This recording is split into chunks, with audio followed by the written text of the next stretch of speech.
ലാ ഇലാഹ ഇല്ലല്ലാഹ് എന്ന പരിശുദ്ധ വചനത്തിൻ്റെ അർത്ഥം പറയാൻ എനിക്ക് വളരെ സന്തോഷമാണ്. ഇതുപോലെയുള്ള സദസ്സുകളിൽ ക്ഷണിക്കപ്പെട്ടാൽ ഞാൻ ആ വിഷയം കാര്യമായി കണക്കിലെടുക്കൽ പതിവാണ്.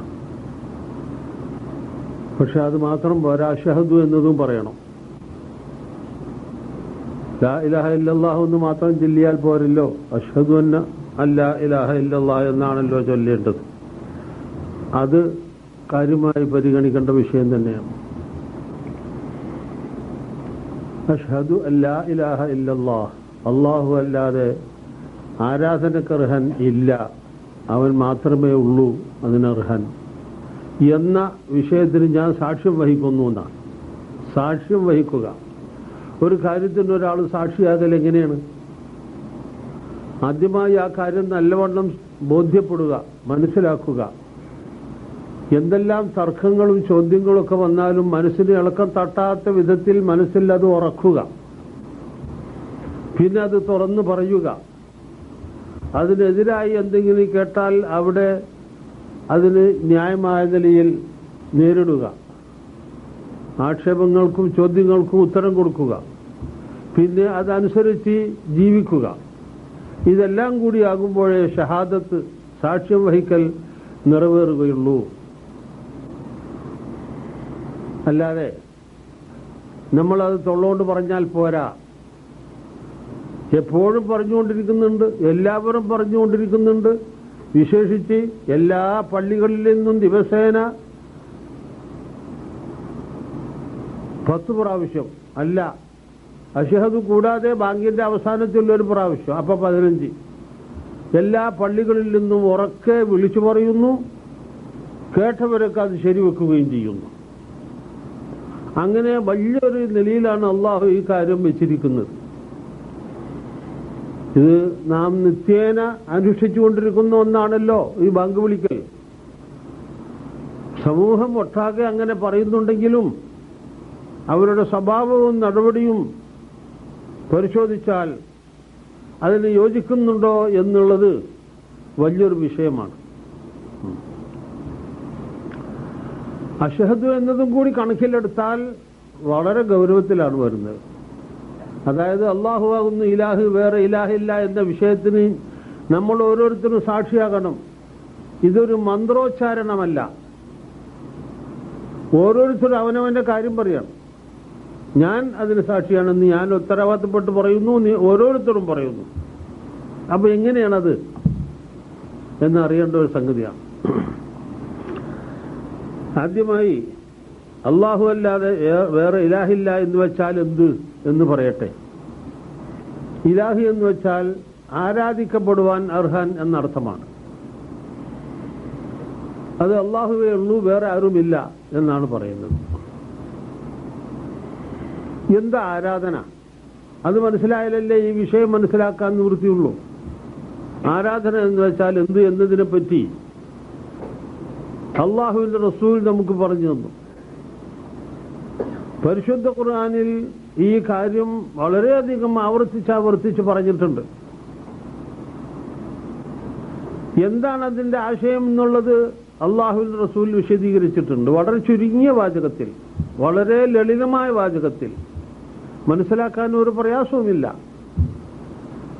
അതനുഷ്ഠിച്ച് ജീവിക്കാനും പ്രയാസമില്ല. അങ്ങനെയാണ് കാര്യം. അത് വളരെ പ്രയാസമാണെന്ന് പറയുന്നവരും പ്രയാസമാക്കി തീർത്തവരും ഉണ്ട്. അത് നമുക്ക് പിന്നെ പറയാം. ഇപ്പോൾ ശരിയായിട്ടുള്ളത് വിശദീകരിക്കട്ടെ.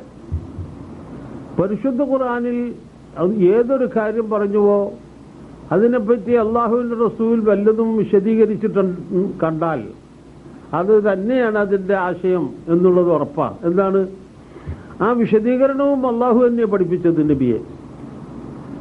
പരിശുദ്ധ ഖുർആൻ നബിയെ പഠിപ്പിച്ചത് അല്ലാഹു ആണ്. ഖുർആന്റെ വിശദീകരണം നബിയെ പഠിപ്പിച്ചതും അല്ലാഹു തന്നെ. അർ-റഹ്മാനു അല്ലമൽ ഖുർആൻ, റഹ്മാനായ റബ്ബ് ഖുർആൻ പഠിപ്പിച്ചു. അലൈനാ ബയാനുഹു, അതിന്റെ വിശദീകരണം നബിയെ പഠിപ്പിക്കേണ്ട ചുമതല നാം തന്നെ ഏറ്റെടുത്തിരിക്കുന്നു എന്ന് അല്ലാഹു പറഞ്ഞു. അപ്പോൾ ഖുർആനിൽ അങ്ങുന്നിങ്ങോളം നോക്കിയാൽ നൂറുകണക്കിന് ആയത്തുകളിൽ ഉറപ്പിച്ച് പറഞ്ഞിട്ടുള്ള ഒരു വിഷയമാണ് ഇബാദത്ത് അള്ളാഹുവിന് മാത്രം എന്നത്. എന്താണ് ഇബാദത്ത് എന്നതിനെപ്പറ്റി അള്ളാഹുവിന്റെ റസൂൽ പറഞ്ഞ വാചകം വളരെ ലളിതമാണ്. ഖുർആനിലും ഹദീസിലും ഇതിന്റെ വിശദീകരണം വന്നിട്ടില്ലെന്ന് ചിലർ പറഞ്ഞു നടക്കുന്നുണ്ട്. അത് ഭയങ്കരമായ നന്ദികേടാണ്, നിഷേധമാണ്. വലിയ അത്ഭുതമാണ് ആ കാര്യം.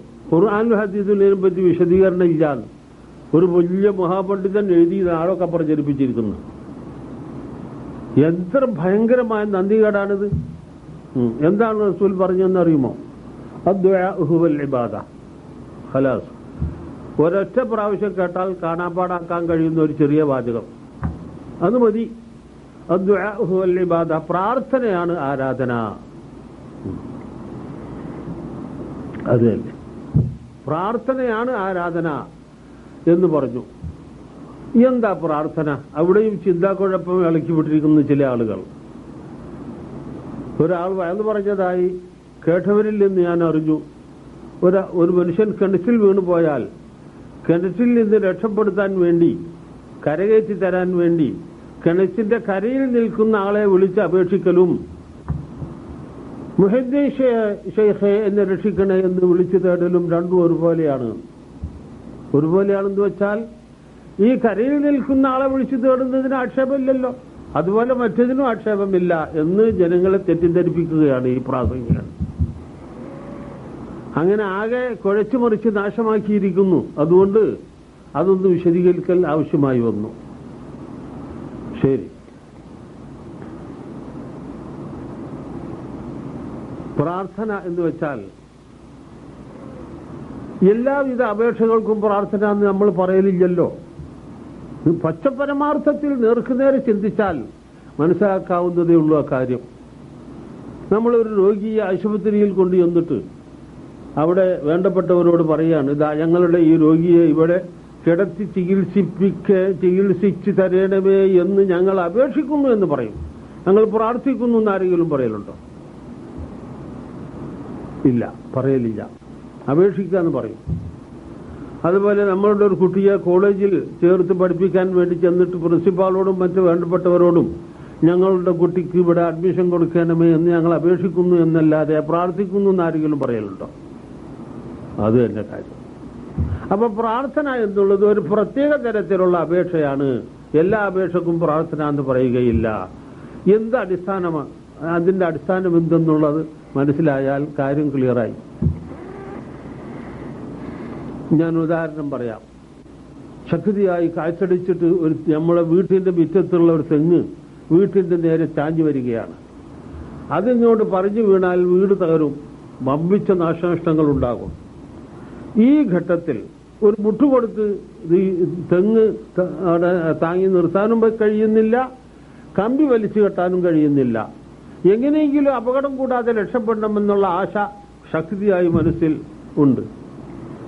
ഒരു വഴിയും കാണുന്നില്ല. ഇതിന് ഭൗതികമായിട്ടുള്ള യാതൊരു മാർഗവും അവിടെ ഇല്ല. ആ സമയത്ത് മനസ്സിൽ നിന്നൊരു ആഗ്രഹം ഇങ്ങനെ ഇളകി വശമാവില്ല. മനുഷ്യർക്ക് അതുണ്ടാവും, പോത്തിനും മൂരിക്കും അതുണ്ടാവില്ല. മനുഷ്യർക്കുള്ള ഒരു ജന്മവാസനയാണത്. ശരി, ഈ അപേക്ഷയാണ് യഥാർത്ഥത്തിൽ പ്രാർത്ഥന. അത് അള്ളാഹുവിനോട് മാത്രമേ പ്രാർത്ഥിക്കാവൂ എന്നാണ് ഇവിടെ ലാ ഇലാഹ ഇല്ലല്ലാഹുവിന്റെ ആശയത്തിൽ വരുന്നത്. വേറെ ആരോടും പ്രാർത്ഥിക്കാൻ പാടില്ല. ആരോടെന്ന് വെച്ചാൽ ബന്ധപ്പെട്ട ഒരു വ്യക്തി ഉണ്ട്, അവിടെയും കൂടി അപേക്ഷിക്കാൻ പാടില്ല. ആരാണ് ആ വ്യക്തി? കാറ്റിന്റെ കാര്യത്തിൽ അള്ളാഹു കൽപ്പിച്ചാക്കിയ മീകായിൽ എന്ന മലക്ക്. ഇത് ഇസ്ലാമിന്റെ അഖീദയിൽപ്പെട്ടതാണ്. ആ മീകായിൽ എന്ന മലക്കിനോട്, ബഹുമാനപ്പെട്ട മീകായിൽ എന്ന മലക്ക്, ഈ കാറ്റ് ഇത്ര ശക്തിയായിട്ട് ഈ തെങ്ങ് എന്റെ വീട്ടിന്റെ നേരെ ചാഞ്ഞു വന്നിട്ട് അത് പറഞ്ഞു വീണാൽ കാര്യം അപകടമായി പോകുമല്ലോ, അതുകൊണ്ട് അതിന്റെ ശക്തി ഒന്ന് ലഘുവാക്കണേ, അതല്ലെങ്കിൽ വേറെ വഴിക്ക് തിരിച്ചുവിടണേ എന്നിങ്ങനെ ഈ മീകായിൽ എന്ന മലക്കിനെ വിളിച്ച് അപേക്ഷിക്കാൻ പാടുണ്ടോ? പാടില്ല എന്നാ അവിടെ പറയുന്നത്. പിന്നെ ഒന്നുമല്ലാതെ യാതൊരു ബന്ധമില്ലാത്ത ചില ആളുകളെ വിളിച്ച് തേടുന്നത് വിഡ്ഢിത്തം, പോയത്തല്ലേ അത്? ഇവിടെ ഒരു വകണ്ട് പറയാൻ, പക്ഷെ അത് പാടില്ല. എന്തുകൊണ്ട് പാടില്ല? അള്ളാഹു വിരോധിച്ചതുകൊണ്ട്. പ്രാർത്ഥന അള്ളാഹുവിനോട് മാത്രമായിരിക്കണമെന്ന് അള്ളാഹു ആവർത്തിച്ച് പറഞ്ഞിരിക്കുന്നു. ലാ ഇലാഹ ഇല്ലല്ലാഹുവിന്റെ ആശയം അതാണ്. അപ്പോൾ ഈ അപേക്ഷ ഉണ്ടല്ലോ, ഈ അപേക്ഷ അള്ളാഹുവിന്റെ മുമ്പിൽ സമർപ്പിക്കാൻ എന്താ മാർഗം? കത്തയക്കാൻ കഴിയൂല. ഇത് അള്ളാഹുവിന്റെ മേൽവിലാസത്തിലൂടെ കത്തയക്കാൻ പറ്റൂല, ഫോൺ ചെയ്യാൻ പറ്റൂല, ടെക്സ്റ്റ് അടിക്കാനും പറ്റൂല, ഫാക്സും പറ്റൂല, ഒന്നും നടക്കൂല. പിന്നെ എന്താ പണി? നോക്കിയിട്ട് കാണുന്നില്ല. ഭൗതികമായ ദൃശ്യമായ മാർഗം ഇല്ല എങ്കിലും നമ്മൾ മനസ്സിൽ കരുതിയത് പോലും അറിയുകയും വേണ്ടത് ചെയ്യുകയും ചെയ്യുന്ന സ്വഭാവക്കാരനാണ് അള്ളാഹു. ആ നിലക്ക് അപേക്ഷ എന്ന് പറയലേ. അപ്പോൾ ഈ അപേക്ഷ സമർപ്പിക്കാൻ ദൃശ്യവും ഭൗതികവുമായ മാർഗമില്ല, അഭൗതികവും അദൃശ്യവുമാണ്. അവിടുന്ന് ആ അപേക്ഷ സ്വീകരിച്ചിട്ട് ഇങ്ങോട്ട് അതിന് വേണ്ടത് ചെയ്തു തരിക എന്നുള്ളതിനും ഭൗതികമായ ദൃശ്യമായ മാർഗമില്ല. അതും അഭൗതികവും അദൃശ്യവും തന്നെയാണ്. അതാണ് പ്രാർത്ഥന. അദൃശ്യമായ മാർഗത്തിൽ സമർപ്പിക്കുകയും അദൃശ്യമായ മാർഗത്തിൽ കൈകാര്യം ചെയ്യപ്പെടുകയും ചെയ്യുന്ന അപേക്ഷ, അതാണ് പ്രാർത്ഥന. അത് അള്ളാഹുവിനോട് മാത്രമേ ആകാവൂ, വേറെ ആരോടും ആയിക്കൂടാ എന്നുള്ളതാണ് ഇവിടെ പറയുന്നത്. അതാണ് ആരാധന. അദ്ദുആഉ വൽ ഇബാദ.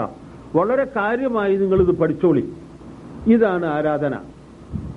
അപ്പോൾ അള്ളാഹുവെ രക്ഷിക്കണേ എന്ന് തേടിയാൽ അള്ളാഹുവിനെ ആരാധിച്ചു. ഗുരുവായൂരപ്പ രക്ഷിക്കണേ എന്ന് തേടിയാൽ അപ്പനെ ആരാധിച്ചു. മുഹീദ്ദീൻ ഷേഖെ രക്ഷിക്കണേ എന്ന് തേടിയാൽ ഷേഖിനെ ആരാധിച്ചു. ഇവിടെ വലിയൊരു ചിന്താക്കുഴപ്പം സമൂഹത്തിൽ ഞാൻ കണ്ടുപിടിച്ചിരിക്കുന്നു. എന്താണ്?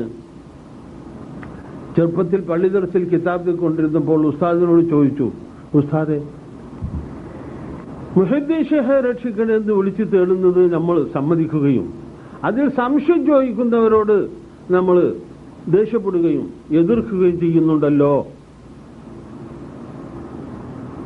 ഗുരുവായൂരപ്പ രക്ഷിക്കണേ എന്ന് വിളിച്ചു തേടുന്നതിനെ നമ്മൾ സമ്മതിക്കുന്നുമില്ലല്ലോ, എന്താ വ്യത്യാസം എന്ന് ചോദിച്ചു. അപ്പൊ ഇന്ന് അവിടെ ചീത്ത പറയും. കുറെ പറഞ്ഞിട്ട് മതിയാക്കിയപ്പം ഞാൻ പറഞ്ഞു, ഉസ്താദെ എനിക്കൊന്നും മനസ്സിലായില്ല, ഞാൻ ചോദിച്ചത് ഉസ്താദിന് ഇഷ്ടമായില്ല എന്ന് മനസ്സിലായി, ദയവുണ്ടായി എന്റെ സംശയം തീരത്തക്ക എന്തെങ്കിലും പറഞ്ഞു തരണേന്ന് പറഞ്ഞു. അപ്പോ പറഞ്ഞു, എടാ മുഹീദ്ദീൻ ഷേഖ് അള്ളാഹുവിന് പ്രിയപ്പെട്ടവനാണെന്നും ഗുരുവായൂരപ്പൻ അള്ളാഹുവിന് വെറുക്കപ്പെട്ടവനാണെന്നും നിനക്ക് അറിഞ്ഞൂടെയോ എന്ന് ചോദിച്ചു. അതാണ് കാര്യമല്ലേ? യഥാർത്ഥത്തിൽ എനിക്കത് അറിഞ്ഞൂടട്ടോ. ഞാൻ പെങ്ങളോട് പറയാം, അയാളോടെ പറഞ്ഞിട്ടില്ല, പറഞ്ഞാൽ അവിടുത്തെ എനിക്ക് അടികൊള്ളു. എനിക്കത് അറിഞ്ഞൂടാ. അതാണോ കാര്യം? പിന്നെന്താ? എന്നാൽ പിന്നെ ഈസാ നബിയെ വിളിച്ചു തേടുന്നത് എതിർക്കുന്നത് എന്തിനാണെന്ന് ചോദിച്ചു. അപ്പൊ പറയടാ കുരുത്തം കെട്ടവരെ, നീ ഇപ്പോൾ തന്നെ തല തിരിഞ്ഞു പോയോ? തലയൊന്നും തിരിഞ്ഞിട്ടില്ല, കാര്യം തിരിയാൻ തുടങ്ങിയിരിക്കുന്നു എന്ന് പറഞ്ഞു. എന്താ? അപ്പൊ ഇവരുടെ അടുക്കൽ അള്ളാഹുവിന് പ്രിയപ്പെട്ടവരോട് പ്രാർത്ഥിക്കുന്നതിന് ആക്ഷേപമില്ല, അള്ളാഹുവിന് വെറുക്കപ്പെട്ടവരോട് പ്രാർത്ഥിക്കുന്നതിന് ആക്ഷേപമുള്ളൂ എന്നാണ്. പക്ഷെ കുറച്ചുകൂടി നമ്മൾ ബന്ധപ്പെട്ട് നോക്കുമ്പോൾ ഇസ്മിന്റെ പണിയിച്ചിട്ടൊന്നുണ്ടല്ലോ ഇവർക്ക്, തൽസമാത്ത്. അതില് ജിന്നിനോടും ഷെയ്ത്താനോടും ഒക്കെ അവർ പ്രാർത്ഥിക്കുന്നുണ്ട് കേട്ടോ. ഇവർ എഴുതി കൊടുക്കുന്ന ചില ഐക്കല്ലുകൾ നമ്മൾ നോക്കിയതിൽ അതിലൊക്കെ കണ്ടിട്ടുണ്ട്. എന്ന് തന്റെ എല്ലാ മന്ത്രവാദികളുടെയും വീട്ടിൽ പിശാചിനെ ആരാധിക്കുന്ന ഒരു മണ്ഡപം ഉണ്ട്.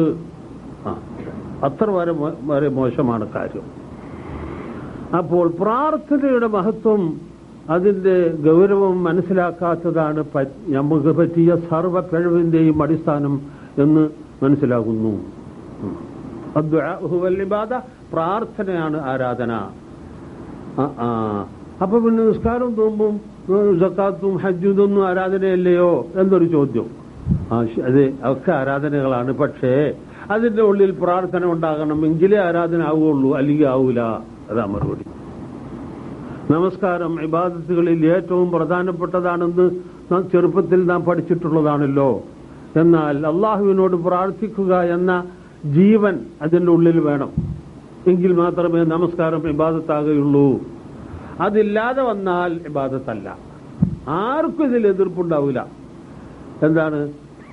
ആളുകളുടെ നമസ്കരിക്കുന്നവരുടെ കൂട്ടത്തിൽ ചെന്നുപെട്ട ഒരു താരിഖു സ്വലാത്ത്, നമസ്കാരം ഉപേക്ഷിക്കുന്ന ഒരു മനുഷ്യൻ ഈ കൂട്ടത്തിൽ ചെന്നുപെട്ടപ്പോൾ എല്ലാവരും നമസ്കരിക്കുമ്പോൾ ഞാനെങ്ങനെ ഇപ്പൊ വെറുതെ കുത്തിയിരിക്കുക, അപ്പൊ ഇവരൊക്കെ എന്താണ് എന്നെ മനസ്സിലാക്കുക, എന്നെ കൊണ്ട് എന്തൊക്കെ പറയാ എന്ന് ആലോചിച്ചിട്ട് വെറുതെ കൂട്ടത്തിൽ നമസ്കരിച്ചു എങ്കിൽ ആ ആളെ കാണിക്കാൻ വേണ്ടി ചെയ്യുന്ന നമസ്കാരം ഇബാദത്തല്ല. എന്താ കാരണം? അവിടെ പ്രാർത്ഥന ഇല്ല. പിന്നെ ഒരു താരം നമസ്കാരം ഉണ്ടായിരുന്നു എന്റെ നാട്ടിൽ വെളിയങ്കോട്ടും പരിസരങ്ങളിലുമൊക്കെ ഇന്നും ചിലയിടത്തൊക്കെ ഉള്ളതായി അറിയുന്നു. വിവരക്കേടിന്റെ കാലത്ത് ചെയ്തിട്ടുള്ളവനാണ് ഞാൻ. അള്ളാഹു പുറത്തു തരട്ടെ. എന്താണെന്നറിയോ, ഖുത്ബിയ്യത്ത് എന്ന് പേരായ ഒരു റാത്തീബുണ്ട്. 1000 പ്രാവശ്യം മുഹദ്ദിസ് ശൈഖിനെ വിളിച്ച് പ്രാർത്ഥിക്കലാണ് ആ റാത്തീബിലെ പ്രധാന ഭാഗം. ആ റാത്തീബ് തുടങ്ങുന്നതിന്റെ മുമ്പ് 12 റക്അത്ത് നമസ്കരിക്കണമെന്ന് പറയുന്നു. ആ നമസ്കാരത്തിലെ പ്രാർത്ഥന എന്താണെന്നറിയോ? ബഹുമാനപ്പെട്ട ശൈഖ് തങ്ങൾ അവർകളെ, ഞങ്ങളിതാ ഈ ഖുത്ബിയ്യത്ത് തുടങ്ങാൻ പോകുന്നു, ഞങ്ങളിൽ നിന്ന് ഇത് കബൂലാക്കണമേ, ഇത് നേർച്ചയാക്കിയ ഈ വീട്ടുകാരന്റെ മുറാദ് ഹാസിലാക്കി കൊടുക്കണേ, ഞങ്ങളുടെയും മുറാദ് ഹാസിലാക്കി തരണേ, ഞങ്ങൾക്ക് നല്ല സംഖ്യ കൈമടക്ക് തരാൻ അയാളുടെ മനസ്സിൽ തോന്നിപ്പിക്കണേ. ഇതാ പോയി കാര്യം. അതുകൊണ്ട് ആ നമസ്കാരം സാധാരണ ഫാത്തിഹ ഓതി പിന്നെ സൂറത്തുൽ കാഫിറൂൻ ഓതി 2ാം റക്അത്തിൽ ഫാത്തിഹയ്ക്ക് ശേഷം സൂറത്തുൽ ഇഖ്ലാസ് ഓതി വളരെ വളരെ ഖുശൂഅോടുകൂടി അടങ്ങി ഒതുങ്ങി കേട്ടോ, സാധാരണ നമസ്കാരത്തിൽ ഉണ്ടാകേണ്ടുന്നതായ ഖുശൂഅ് വളരെ ഭംഗിയായിട്ട് ആണ് ചെയ്യുന്നത്. പക്ഷേ മർമ്മം ഇതാണ്, ഇത് മുഹദ്ദിസുമായിട്ടുള്ള അടുപ്പവും പൊരുത്തവും ആഗ്രഹിക്കലാണ് അവിടെ തകർന്നു. അല്ലാഹുവിന്റെ റസൂൽ പറഞ്ഞു, പ്രാർത്ഥന ആരാധനയുടെ മധ്യയാകുന്നു. ഈ 2ാമത്തെ ഹദീസ് കൂടി പഠിച്ചാൽ മതി, കാര്യം ഭംഗിയായി. അപ്പോൾ പ്രാർത്ഥന ആരാധനയാണ്, പ്രാർത്ഥന ഉൾക്കൊള്ളുന്ന കാര്യവും ആരാധനയാണ്. പ്രാർത്ഥന ഉൾക്കൊള്ളാത്ത വിധത്തിൽ ഒരു കാര്യവും ആരാധനയാവൂല. നേരം വെളുത്തിട്ട് ഉറൂവാകുന്നത് വരെ ഒരു ഉച്ച വെള്ളം കുടിക്കാതെ യാതൊരു സാധനവും തിന്നാതെ ഒരാള് പൂർണ്ണമായ പട്ടിണി കഴിച്ചു കൂട്ടി, അതിന് നോമ്പും തോറിയോ? എന്താ അവിടെ പ്രാർത്ഥനയില്ല, കിട്ടാതിരുന്നത് കൊണ്ട് കഴിച്ചില്ല എന്ന് മാത്രമേ ഉള്ളൂ. അപ്പോൾ പ്രാർത്ഥന കാര്യത്തിന്റെ കഴമ്പ് അതാണ്. നമ്മൾ പള്ളിയിലേക്ക് പോകുന്നു, എന്തിന്? ജമാഅത്തിൽ പങ്കെടുക്കാൻ. അതെന്തിന്? അള്ളാഹുവിന്റെ പൊരുത്തവും പരലോകമോക്ഷവും ലഭിക്കാൻ. അപ്പൊ പ്രാർത്ഥനയായല്ലോ. ആ നിലയിൽ പള്ളിയിലേക്ക് പോയാൽ എന്താണ് അത്? ആ പോക്ക് ഇബാദത്താണ്, നടത്തം ഇബാദത്താണ്. കാലടികളുടെ എണ്ണം നോക്കിയിട്ട് പ്രതിഫലം കൊടുക്കുമെന്ന് അള്ളാഹുവിന്റെ പ്രവാചകൻ നമ്മെ അറിയിച്ചിട്ടുണ്ട്. എന്തുകൊണ്ടാണ് വന്നത്? ഇതിൽ പ്രാർത്ഥന ഉള്ളതാണ്. ഈ നടത്തത്തിൽ പ്രാർത്ഥനയുണ്ട്. വീട്ടിൽ നിന്നും കടയിൽ നിന്നും ഓഫീസിൽ നിന്നും മൈതാനത്തിൽ നിന്നും ഒക്കെ ആളുകൾ പള്ളിയിലേക്ക് പോകുന്ന ആ പോക്ക് മേൽ പറഞ്ഞ പ്രാർത്ഥനയോടുകൂടി ആകുമ്പോൾ അത് ഇബാദത്താണ്. അതൊന്നും ഇല്ലാത്ത നിലയിൽ എല്ലാവരും പോലും ആ കൂട്ടത്തിൽ വെറുതെ ആണ് പോകുന്നു എന്ന് വരികയാണെങ്കിൽ അത് അവിടെ പോക്ക് തന്നെ. ഇനി ഒന്നുകൂടി കേട്ടോളി. അമ്പലത്തിലേക്കും ജാറത്തിലേക്കും ദർഗകളിലേക്കും കനീസയിലേക്കുമൊക്കെ പോകുന്നുണ്ടല്ലോ മനുഷ്യർ, അവിടെയുണ്ട് പ്രാർത്ഥന. ജാറത്തിലേക്ക് പോകുമ്പോൾ ആ ജാറത്തിൽ മറപ്പെട്ട് കിടക്കുന്ന നേർച്ചക്കാരുടെ, ആ ഷെയ്ഖിന്റെ, ആ ഔലിയായുടെ പൊരുത്തവും അടുപ്പവും ആഗ്രഹിച്ചിട്ട് ആ പ്രാർത്ഥനയോടുകൂടിയാണ് പോകുന്നത്. അതുകൊണ്ട് ആ നടത്തം തന്നെ ശിർക്കിന്റെ ഭാഗത്താണ്. അവിടെ പോയി ചെയ്യുന്ന കാര്യങ്ങളെപ്പറ്റി പിന്നെ പറയേണ്ടതില്ലല്ലോ. പക്ഷേ ഈ പ്രാർത്ഥനയോടുകൂടിയുള്ള പോക്കാണ് തെറ്റ്. ഇസ്ലാമിൽ കൽപ്പിച്ചിട്ടുള്ളതനുസരിച്ച്, അള്ളാഹുവിന്റെ റസൂൽ കർശനമായി കൽപ്പിച്ചിട്ടുള്ളതനുസരിച്ച്, അള്ളാഹുവിന്റെ റസൂലിന് അധികാരം കൈവന്നപ്പോൾ ആദ്യമായി ചെയ്തിട്ടുള്ള ആ ചര്യ അനുസരിച്ച് ജാറം തരിപ്പണമാക്കാനാണ് ഉദ്ദേശിച്ചു പോകുന്നതെങ്കിലോ അപ്പൊ ശിർക്കില്ല, നേരെ മറിച്ചാണ്. ജാറം പൊളിക്കാനാ പോകുന്നത്. എന്നാല് വലിയ മഹത്തായ ഭാഗത്താണത്. അവിടെ പ്രാർത്ഥന വന്നു. നേർച്ച വിടാൻ വേണ്ടി പോയാലോ നേരെ മറിച്ചും. ഇങ്ങനെ നല്ലവണ്ണം വിഷയം നിങ്ങൾ മനസ്സിലാക്കണമെന്ന് ഞാൻ ആഗ്രഹിക്കുകയാണ്. ഇനിയും ചില ഉദാഹരണങ്ങൾ. നമ്മൾ ആട്ടിനെയും കോഴിയെയും അറുക്കലുണ്ടല്ലോ പല വിധത്തിൽ. അതിൽ 2 ഉണ്ട്, അല്ല 3 ഉണ്ട്. എന്താണ്? ഹജ്ജിന്റെ ഇബാദത്തുകളിൽ ഒരു അറിവുണ്ടല്ലോ, ആ അറിവ് അള്ളാഹുവിന്റെ പൊരുത്തം ആഗ്രഹിക്കുക എന്ന പ്രാർത്ഥനയോടുകൂടിയാണ് ചെയ്യുന്നത്. അതുകൊണ്ട് അത് ഇബാദത്താണ്, അള്ളാഹുവിന്റെ ഇബാദത്താണ്. പിന്നെ നമുക്ക് തിന്നാൻ വേണ്ടിയോ കച്ചവടത്തിന് വേണ്ടിയോ അറുക്കുന്നുണ്ടല്ലോ, അവിടെ മേൽപ്പറഞ്ഞ പ്രാർത്ഥന ഇല്ല. അത് അള്ളാഹു അനുവദിച്ചൊരു കാര്യമാണ്, അതുകൊണ്ട് അത് ചെയ്തു എന്നുള്ളതേ ഉള്ളൂ. അവിടെ പ്രാർത്ഥന വരുന്നില്ല. അതുകൊണ്ട് ആ അറിവ് ഒരു ഹലാലായ കാര്യമാണ്. പിന്നെ ബദരീങ്ങളുടെയും മുഹിദ്ദീൻ ഷേഖിന്റെയും ഒക്കെ പേരിൽ അർക്കുന്നുണ്ടല്ലോ, അവിടെ അവരോടുള്ള പ്രാർത്ഥന വരുന്നു. അതുകൊണ്ട് അത് ശിർക്കിന്റെ ഭാഗത്താണ്. ഈ 3 സന്ദർഭത്തിലും ചെയ്യുന്ന പണി ഒന്നാ കേട്ടോ.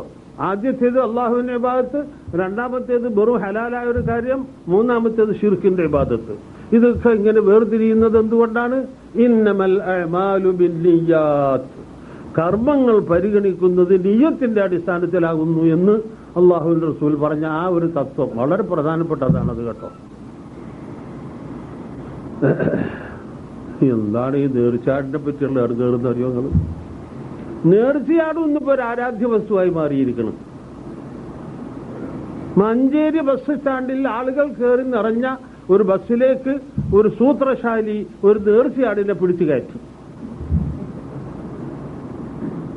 അപ്പോൾ ആ ബസ്സിലിരിക്കുന്ന യാത്രക്കാരെല്ലാവരും, വയസ്സന്മാരും, ക്ഷീണിച്ച പെണ്ണുങ്ങളും രോഗികളും ഉൾപ്പെടെ എല്ലാവരും എണീച്ചു നിന്ന് യാത്ര ചെയ്തു. ഈ ആട്ടിനോടുള്ള ആദരവിന്റെ പേരിൽ കുറെ ദൂരം പോയി ആട്ടിനെ പിടിച്ചിറക്കിയപ്പോൾ പിന്നെ ഇരുന്ന് യാത്ര ചെയ്തു. നോക്കുക സഹോദരന്മാരെ, നമ്മളെ സമുദായം പോയത് എന്താ നിവൃത്തി? യാ ഹയ്യു യാ ഖയ്യൂം. എന്റെ മഹല്ലിൽ തിരൂർക്കാട്ട് ഒരു നേർച്ചയാട് നടന്നിരുന്നു. അതിന്റെ കഴുത്തിൽ ഒരു സഞ്ചി കെട്ടിത്തൂക്കിയിരുന്നു. ആളുകൾ നേർച്ചപ്പണം ആ സഞ്ചിയിലിടും. അത് നിറയുന്നത് നോക്കി നിൽക്കുന്നുണ്ട് കുറച്ച് കിങ്കരന്മാർ. ആ ആട്ടിന്റെ കഴുത്തിൽ നിന്ന് ആ സഞ്ചി അതിന്റെ കയറ് പൊട്ടിച്ചിട്ട് ഒരു ചങ്ങാതി, ഒരു മുവഹിദായ മനുഷ്യൻ അടുപ്പിൽ കണ്ടിട്ടു. എന്നിട്ട് അവിടെയുള്ള കൗമ് മുസ്ലിമായി ജീവിക്കാൻ ഒരുക്കമില്ല, കാഫിറാണെന്നുള്ളത് സമ്മതിക്കുകയില്ല. അങ്ങനത്തെ കൂട്ടർ അവനെ കൊല്ലാൻ വളഞ്ഞുകൂടി. യാ ഹയ്യു യാ ഖയ്യൂം. എന്താ വിശേഷം? ഈ സമുദായം എവിടെ നിൽക്കുന്നു? ഇത്ര വലിയ ദുരവസ്ഥയിൽപ്പെട്ടിരിക്കുന്ന ഈ സംഗതി കണ്ടറിഞ്ഞിട്ട് മൗനം ദീക്ഷിച്ചിരിക്കാൻ നിവൃത്തിയുണ്ടോ ഈമാനുള്ളവർക്ക്? യാ ഹയ്യു യാ ഖയ്യൂം. എന്നിട്ട് ആ പാവം അവിടുന്ന് ഓടിപ്പോയി പെരിന്തൽമണ്ണ ലോഡ്ജിൽ റൂമെടുത്ത് ഒളിച്ചു താമസിച്ചു. ഞാൻ അന്ന് സ്ഥലത്തുണ്ടായിരുന്നില്ല. വിവരം പറഞ്ഞ് അവിടെ ചെന്ന് അവിടുത്തെ SI എന്റെ പരിചയക്കാരനായിരുന്നു. അയാൾ കുറച്ച് അറിവും വിശ്വാസവും ഉള്ളവനായിരുന്നു. അയാളുടെ അടുക്കൽ ചെന്ന് കാര്യങ്ങളൊക്കെ പറഞ്ഞ് അയാളെ കൂട്ടിക്കൊണ്ടുവന്ന് ഇവിടെ ആളുകളെ വിളിച്ചുകൂട്ടി നല്ല വർത്താനം പറഞ്ഞിട്ട് ആ തീ ഊതിക്കെടുത്തി. നമ്മളെ സമുദായം എവിടെ എത്തിയിരിക്കുന്നു? എവിടെ ലാ ഇലാഹ ഇല്ലല്ലാഹു അഷ്ഹദു എന്ന് പറയുന്നത് നേരെ കളവാവൂലേ ഇങ്ങനെയാണെങ്കിൽ? അള്ളാഹു മാത്രമാണ് ആരാധനക്കർഹൻ, അതായത് പ്രാർത്ഥിക്കാൻ തരപ്പെട്ടവൻ എന്ന് ഞാൻ സാക്ഷ്യം വഹിക്കുന്നു എന്നാണല്ലോ ഇവിടെ പറയുന്നത്. അഷ്ഹദു. അത് വിപരീത അർത്ഥം പറയേണ്ടി വരും, ഞാൻ നിഷേധിക്കുന്നു എന്ന്. അഷ്ഹദു എന്ന വാക്കിന് വിപരീത അർത്ഥം. യാ ഹയ്യു യാ ഖയ്യൂം. പൊന്നു ചങ്ങാതിമാരെ, ഞാൻ വളരെയധികം വ്യസനിക്കുന്നു, നിങ്ങളും വ്യസനിക്കുക. നമ്മളെ സമുദായം ഇങ്ങനെ ആയിപ്പോയല്ലോ പടച്ചതമ്പുരാനെ.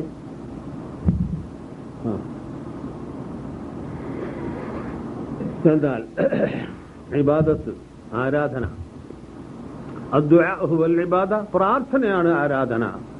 അദ്ദുആഉ മുഖുൽ ഇബാദ, പ്രാർത്ഥന ആരാധനയുടെ മജ്ജയാണ്.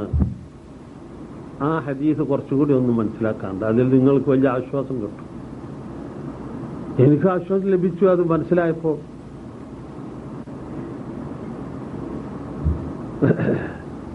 നമ്മൾ ചെയ്യുന്ന നിത്യേന ചെയ്തുകൊണ്ടിരിക്കുന്ന ചില കാര്യങ്ങൾ ഈ പ്രാർത്ഥന ഒഴിവായത് നിമിത്തം നമുക്ക് നഷ്ടപ്പെടുന്നുണ്ട്. പ്രാർത്ഥന ഉൾക്കൊള്ളുന്ന വിധത്തിൽ ചെയ്താൽ അതൊരു ഇബാദത്തായി പരിഗണിക്കുകയും മഹത്തായ പ്രതിഫലം ലഭിക്കുകയും ചെയ്യും. ഇപ്പോൾ ഇതാ എന്നെ പോലെ ചില ആളുകൾ താടി നീട്ടിയിരിക്കുന്നു. ഇതില് അള്ളാഹുവിന്റെ പൊരുത്തം ആഗ്രഹിക്കലുണ്ടോ? അപ്പൊ പ്രാർത്ഥനയായി.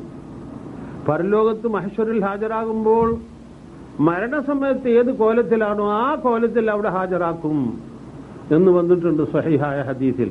അപ്പൊ എനിക്ക് താടിയോടുകൂടി അവിടെ ഹാജരാകണം. അള്ളാഹുവിന് മുമ്പിൽ വിചാരണയ്ക്ക് ഹാജരാകുമ്പോൾ എനിക്ക് താടി വേണം. അള്ളാഹുവിന്റെ റസൂലുമായി അവിടെ കൂടിക്കാഴ്ച ഉണ്ടാകുമ്പോൾ എനിക്ക് താടി വേണം. ഈ തരത്തിലുള്ള പാരസ്പരിക വിശ്വാസത്തിന്റെ അടിസ്ഥാനത്തിലും പ്രാർത്ഥനയുടെ അടിസ്ഥാനത്തിലുമാണ് താടി നീട്ടിയതെങ്കിൽ അത് ഇബാദത്തിന്റെ താടിയാണ്. ആളെ കാണിക്കാൻ വേണ്ടിയാണെങ്കിലോ പോക്ക് തന്നെ. എന്തുകൊണ്ട് അവിടെ പ്രാർത്ഥന ഇല്ല? ഇപ്പൊ ഞാനിപ്പോ ഇങ്ങനെ എല്ലാം കൂടി ഇങ്ങനെ വലിയ നീണ്ട താടിയൊക്കെ ആയിട്ട് നടക്കുമ്പോ ഉള്ള ഒരു പരിഗണന നിങ്ങളുടെ ഇടയിൽ എനിക്കുള്ളത് താടി പഠിച്ചാൽ അത് നഷ്ടപ്പെടുമല്ലോ എന്ന് വിചാരിച്ചിട്ടാണ് ഞാൻ അത് നിലനിർത്തുന്നതെങ്കിൽ പോക്ക് തന്നെ. ഇന്നമൽ അഅ്മാലു ബിന്നിയ്യാത്ത്, കർമ്മങ്ങൾ പരിഗണിക്കുന്നത് നിയ്യത്തിന്റെ അടിസ്ഥാനത്തിലാകുന്നു. എന്റെ നാട്ടില് കുട്ടികൾക്ക് ആസ്തമ ഉണ്ടായാൽ കാഞ്ചനമറ്റത്തെ ഫരീദ് ഔലിയാക്ക് തലമുടി നേർച്ചയാക്കുന്ന ഒരു ആചാരം ഉണ്ടായിരുന്നു. 6 മാസം 1 കൊല്ലം തലമുടി കാഞ്ചനമറ്റത്തെ ഔലിയാക്ക് ഫരീദ് ഔലിയ. നിങ്ങൾ കേട്ടിട്ടുണ്ടാവും. അങ്ങനെ പൊന്നെ കൊച്ചിയിൽ നിന്ന് അപ്പുറം ആലപ്പുഴന്റെ ഇടയിലായിട്ട് കുറച്ച് കിഴക്ക് ഭാഗത്തേക്ക് മാറിയിട്ടാണ് കാഞ്ചനമറ്റം. എനിക്ക് ചെറുപ്പത്തിൽ ആസ്തമയുണ്ടായിട്ട് എന്റെ മാതാപിതാക്കൾ അങ്ങനെ ചെയ്തു എന്ന് പറഞ്ഞു കേട്ടു. എനിക്കന്ന് നല്ല വകതിരിവും ബോധമൊന്നും ആയിട്ടില്ല. ആ നിലയിൽ താടി നിർത്തി തലമുടി നിർത്തിയിട്ട് അവധിയെത്തുമ്പോൾ ചില ആചാരങ്ങളോടുകൂടെ തലമുടി പഠിപ്പിക്കുന്ന സമ്പ്രദായം ഉണ്ടായിരുന്നു. അപ്പോൾ ആ നിലയിൽ മുടി നിർത്തൽ ആർക്കാ ഇബാദത്ത്? കണക്ക് തന്നെ. അങ്ങനെ ഒരു വക. ഹജ്ജിൽ നിന്നും ഉംറയിൽ നിന്നും ഒഴിവാകുമ്പോൾ നമസ്കാരത്തിൽ നിന്ന് സലാം പറഞ്ഞ് ഒഴിവാകുന്നത് പോലെ ഒരു തലമുടി പഠിപ്പിക്കുന്ന ഒരു കർമ്മമുണ്ട്. ആ തലമുടി പഠിപ്പിക്കുന്നതിൽ സാധാരണ മുടി പഠിപ്പിക്കും പോലെ അല്ല. അതിൽ അവിടെ ഒരു പ്രാർത്ഥനയുണ്ട്. ഈ ഹജ്ജ് അല്ലെങ്കിൽ ഈ ഉംറ അള്ളാഹു കബൂലാക്കണേ എന്നുള്ള ഒരു പ്രാർത്ഥന അതിൻ്റെ ഉള്ളിൽ വരുന്നുണ്ട്. അതുകൊണ്ട് അത് ഇബാദത്ത് അള്ളാഹുവിന്. പിന്നെ സാധാരണ നിലയ്ക്കതാ നമ്മൾ ചങ്ങായിമാര് മുടി നീട്ടിയിരിക്കുന്നു. അതെന്താണ്? സൗകര്യം അങ്ങനെയാണ് ഇത്ര, അഥവാ സൗന്ദര്യമാണ് ഇത്ര. അത്രേ ഉദ്ദേശിച്ചിട്ടുള്ള ആ നിലയിലുള്ള മുടി നിർത്തൽ ഹലാലായ ഒരു മുടി നിർത്തലാണ്. ഇത് വേർതിരിഞ്ഞ് നല്ലവണ്ണം മനസ്സിലാക്കുമ്പോൾ പിന്നെ നമ്മൾ കുളിക്കലുണ്ടല്ലോ. കുളിയിലുണ്ട് ഇങ്ങനെ 3 വിധം. എന്താണ്? റാഹത്തിന് വേണ്ടി, ചൂട് ഒഴിവാക്കാൻ വേണ്ടി, ചേറും ചളിയൊക്കെ കഴുകി കളയാൻ വേണ്ടിയുള്ള കുളി. അത് ഹലാലായ ഒരു കുളിയാണ്, ഒരു തർക്കവുമില്ല, വേണമെങ്കിൽ ചെയ്തോളി. എന്നാൽ ജനാബത്ത് കുളിക്കലോ അത് ഈ അശുദ്ധി ഒഴിവാകണം, എന്നിട്ട് വേണം എനിക്ക് നമസ്കരിക്കാൻ, നമസ്കാരം സമയം തെറ്റാൻ പാടുള്ളതുമല്ല എന്നുള്ളത് കൊണ്ടാണ് കുളിക്കുന്നതെങ്കിൽ പ്രാർത്ഥന വന്നു. അതുകൊണ്ട് അത് ഇബാദത്താണ്. പിന്നെ അമ്പലക്കുളങ്ങളിലും യമുന, ഗംഗ നദികളിലുമൊക്കെ കുളിക്കുന്നുണ്ട് അത്രേ. ആ അവരുടെ ദേവന്മാരോടുള്ള അടുപ്പത്തിന് വേണ്ടി. അത് നിയ്യത്ത് അങ്ങനെ മാറിയതുകൊണ്ട് അത് ശിർക്കിന്റെ ഇബാദത്തുമാണ്. വേർതിരിച്ച് മനസ്സിലായിക്കോളും. അങ്ങനെ നമ്മളുടെ കാര്യങ്ങളിലൊക്കെയും അത് വരും. യാദർശികമായിട്ട് പെണ്ണിനെ കണ്ടു. വളരെ സൗന്ദര്യത്തിലുള്ള, ആഭരണം കൊണ്ടും വസ്ത്രം കൊണ്ടും ഒക്കെ വളരെ ഭംഗിയായി ചമഞ്ഞ ഒരു പെണ്ണിനെ കണ്ടു. ആ മനഃപൂർവമല്ലാത്ത കാഴ്ചക്ക് കുറ്റമില്ല. പിന്നെന്തല്ലോ ഒന്ന് കരുതിക്കൂട്ടി നോക്കുന്നു അവളുടെ സൗന്ദര്യം എത്രത്തോളമുണ്ട്, നിറം എങ്ങനെയുണ്ട്, മറ്റതാണ് മറിച്ചതാണ്. എന്നിട്ട് എന്താ കാര്യം? ഒന്നും നടക്കൂല, വെറുതെ കുറ്റം പേറുക എന്ന് മാത്രം. എന്തൊരു കഷ്ടമാണ്. ഈ പിശാചി നമ്മളെ കൊണ്ട് നമ്മളറിയാതെ കുറ്റം ചെയ്യിപ്പിക്കുകയാണ്. ഇവനെ നോക്കിയിട്ട് അവളെ സൗന്ദര്യം ആഴത്തോളം മനസ്സിലാക്കി എന്ത് കാര്യം? ബന്ധപ്പെടാൻ കഴിയൂലല്ലോ. പിന്നെ എന്തിനു ചങ്ങായി ഈ കുറ്റം പേറാൻ നിൽക്കണ്? ഏതെങ്കിലും ആട്ടെ അങ്ങനെയുള്ള ഒരു പൈശാചിക തോന്നൽ വന്നു. അള്ളാഹു വിരോധിച്ചതാണല്ലോ ആ നോട്ടം, അതുകൊണ്ട് ഞാൻ നോക്കണില്ല എന്ന് വെച്ചാൽ ആ നോക്കാതിരിക്കൽ ഇബാദത്താണ്. അവിടെ പ്രാർത്ഥന വന്നു, അതാ അതിന്റെ കാര്യം.